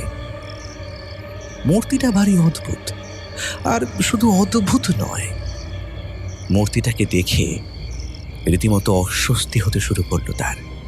এমন ভীতিপ্রদ ভয়ঙ্কর দর্শন মূর্তি জীবনে দ্বিতীয়টি দেখেনি সে। সারা শরীর অস্থিসার কঙ্কালের মতো, মুখটা একটা করটি বই আর কিছু নয়। মূর্তির 6টা হাত, তাতে কি সব যেন ধরা। আর সবচেয়ে ভয় লাগে মূর্তিটার চোখের দিকে তাকালে। মনে হয় এক আদিম অপার শূন্যতা যেন গিলে খাবে। আর সেই অতলগ্রাসী দৃষ্টি নিয়ে সেই মূর্তি যেন একাগ্রচিত্তে অর্জুনের দিকেই তাকিয়ে আছে। ছট করে চোখটা নামিয়ে নিল অর্জুন, ওদিকে আর তাকালো না সে। বাপরে, এমন ভয়ঙ্কর দর্শন দেবী মূর্তি জীবনে দ্বিতীয়টি দেখেনি সে। থাক, ওদিকে আর তাকাবে না, নিজের কাজেই মনোনিবেশ করা যাক না হয়। আধ ঘন্টা পর অর্জুন যখন উঠে দাঁড়ালো তখন সবকিছু সেট করে ফেলেছে সে। ক্যামেরাটা এমন জায়গায় রেখেছে যেখানে সবকিছু স্পষ্ট দেখা যায়। মাইকটাও ঠিকঠাক জায়গায় প্লেস করা। আলোর অবশ্য কোনো ব্যবস্থা নেই, ঠাকুরের বারণ আছে। তবে অর্জুনের ক্যামেরায় নাইট ভিশনের ব্যবস্থা আছে, অসুবিধে হবে না। চারিদিকে তাকিয়ে একটু অবাক হলো অর্জুন। ঠাকুরের লোকজন কেউ আর নেই চারিপাশে, শুধু আছে সে আর আছে শবদাহবেদীর মধ্যে ওই ভয়ঙ্কর দর্শন মূর্তি। আর তার ঠিক অন্যদিকে একটা হাড়ি কাঠ। এটা যে ঠাকুরের লোকেরা কখন পুঁতে দিয়ে গেছে সেটা খেয়াল করেনি সে। একটু পরে কালীকিঙ্কর ঠাকুর এলেন। পরনে লাল টকটকে ধুতি, ঊর্ধ্বাঙ্গ সম্পূর্ণ উন্মুক্ত, কাঁধে একটি ঝোলা, গলায় ঝুলছে রুদ্রাক্ষের মালা। এই শীতেও এছাড়া আর কিছু পরেননি তিনি। সঙ্গে একজন সেবক, সেও একই পোশাকে সজ্জিত। ঠাকুরের সঙ্গে আসা অনুচরটি দেখিয়ে দিল অর্জুন কোথায় বসে আছে। ঠাকুর দৃঢ় পদক্ষেপে এগিয়ে এলেন অর্জুনের দিকে, একটি কথাও বললেন না। সঙ্গে থাকা ঝোলা থেকে একটি নরকরটি বার করলেন তিনি। তারপর তাতে একটি তরল ঢেলে অর্জুনের দিকে এগিয়ে দিয়ে সংক্ষিপ্ত আদেশ করলেন, খাও। অর্জুন খুব শক্ত মনের মানুষ, তাকে আদেশ দিয়ে কাজ করাতে পারে এমন লোক কমই আছে। কিন্তু এই অতি প্রাকৃত পরিবেশে সেও কেমন যেন বিহ্বল হয়ে গেল। বিনা বাক্যব্যয়ে সেই নরকরটিতে থাকা ঘন কৃষ্ণ ঝাঁঝালো তরলটি গলাধকরণ করে নিল। তারপর ঠাকুরমশাই ফিরে গিয়ে পুজোয় বসলেন। ওম বজ্রচর্চিকায় স্বাহা, ওম মহাবিদ্যয় স্বাহা, ওম তারে তুত্তারে তুরে স্বাহা, ওম আর্য পরাজিতায় বৈ স্বাহা, ওম সর্ববুদ্ধ ডাকিন্বয় স্বাহা। বিভিন্ন মন্ত্রোচ্চারণের সঙ্গে পুজোপচার অর্পিত হতে থাকলো সেই দেবী মূর্তির চরণে। অর্জুন পুঙ্খানুপুঙ্খভাবে প্রতিটি ফ্রেম তুলে রাখতে লাগলো তার ক্যামেরায়। নাইট ভিশন ক্যামেরায় বন্দী হতে লাগলো একের পর এক দৃশ্য। আস্তে আস্তে অর্জুন বুঝতে পারছিল যে ক্রমশ সারা শরীরের ওপর থেকে তার নিয়ন্ত্রণ চলে যাচ্ছে। মনে হচ্ছে সে যেন যন্ত্রের মতো কাজ করছে। শরীর চলছে, কিন্তু সে পুরোপুরি তার শরীরের ইচ্ছাধীন নয়। তার বুদ্ধি, উচিত অনুচিত বোধ সব যেন স্তিমিত হয়ে এসেছে। পূজাপাঠ শেষ হলো, এবার সব চুপচাপ। মন্ত্রোচ্চারণ থেমে গেছে। গুগ্গলের ক্ষীণ গন্ধ ভেসে বেড়াচ্ছে জঙ্গলের বাতাসে। ঠাকুর ধ্যানস্থ। চারিদিকে জঙ্গলের রাতচরা পাখিদের টি টি ডাক থেমে গেছে। বাতাস যেন বইতে বইতে হঠাৎ করেই অশক্ত বৃদ্ধের মতো নুইয়ে পড়েছে এই অঞ্চলে। বেদির ওপর ঠাকুর বজ্রাসনে বসে আছেন। নিভু নিভু মশালের আলো ছিটকে যাচ্ছে তার ঘরমাক্ত শরীর থেকে। অর্জুন অসার নিবিষ্ট মনে সব রেকর্ড করে যাচ্ছিল। একটু পরে তার ক্যামেরার এক কোণায় কিছু চাঞ্চল্য দেখা গেল। অর্জুন মনিটরে দেখল ঠাকুরের এক সাগরেদ একটি অচৈতন্য মেয়েকে টানতে টানতে নিয়ে এলো। মেয়েটি শিশু, 7-8-এর বেশি বয়স হবে না। ক্যামেরা চলছে। মনিটরে নাইট ভিশনে কিছু কালচে সবজেটে শরীরে নাড়াচাড়া করছে। এবার আরও একজন এলো স্ক্রিনে। দুজন এসে হাড়ি কাঠে জুতে দিল মেয়েটাকে। তারপর তাদেরই একজন কালীকিঙ্কর ঠাকুরের হাতে একটা মস্ত খাঁড়া এনে দিল। অর্জুনের বোধ হয় সব নিষ্ক্রিয় হয়ে গেছে। সে শুধু দেখে যাচ্ছে। কোনো ক্রিয়া বা প্রতিক্রিয়া দেওয়ার ক্ষমতাও যেন লুপ্ত হয়ে গেছে তার। শুধু মাথার মধ্যে যেন একটা বোবা আর্তনাদ ফেটে পড়ছে। কে যেন চিৎকার করে বলছে, যা হচ্ছে তা ঠিক হচ্ছে না।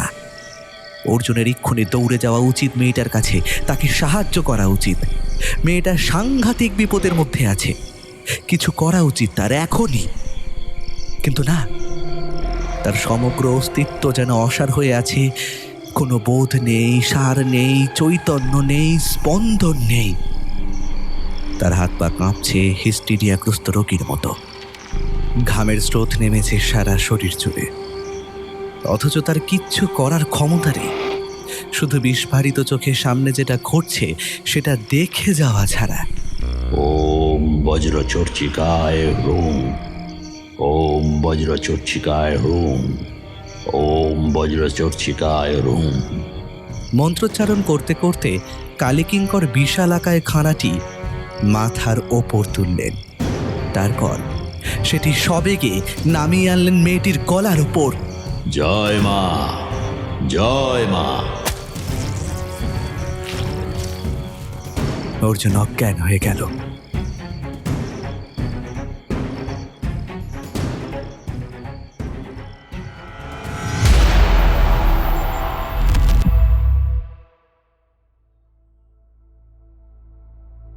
শেষ হলো স্কেটেলসের আজকের নিবেদন, অভিক সরকারের লেখা গৌরী প্রথম পর্ব।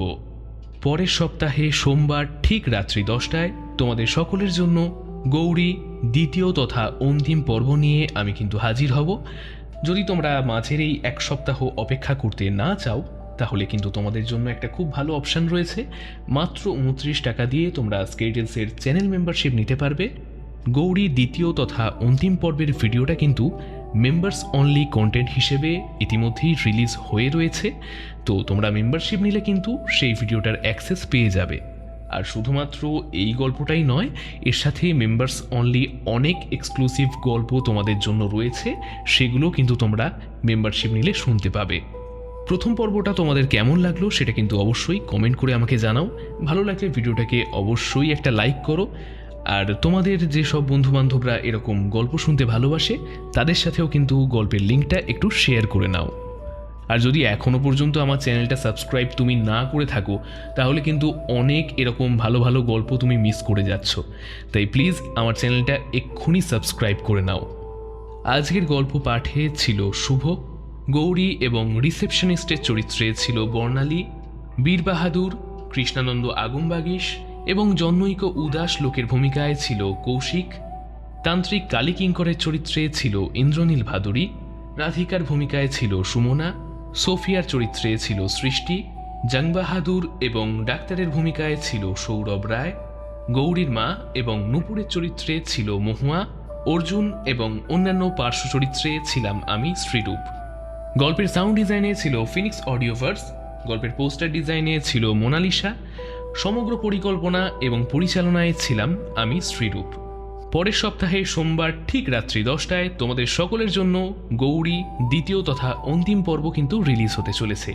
ততক্ষণের জন্য স্কেটেলসের আরও বিভিন্ন অন্যান্য অডিও স্টোরি শুনতে এই মুহূর্তে তোমার মোবাইল স্ক্রিনে ডান দিক এবং বাম দিকে যে দুটো ভিডিও এসেছে তার মধ্যে তোমার পছন্দ মতন যে কোনো একটা ভিডিওতে ক্লিক করো।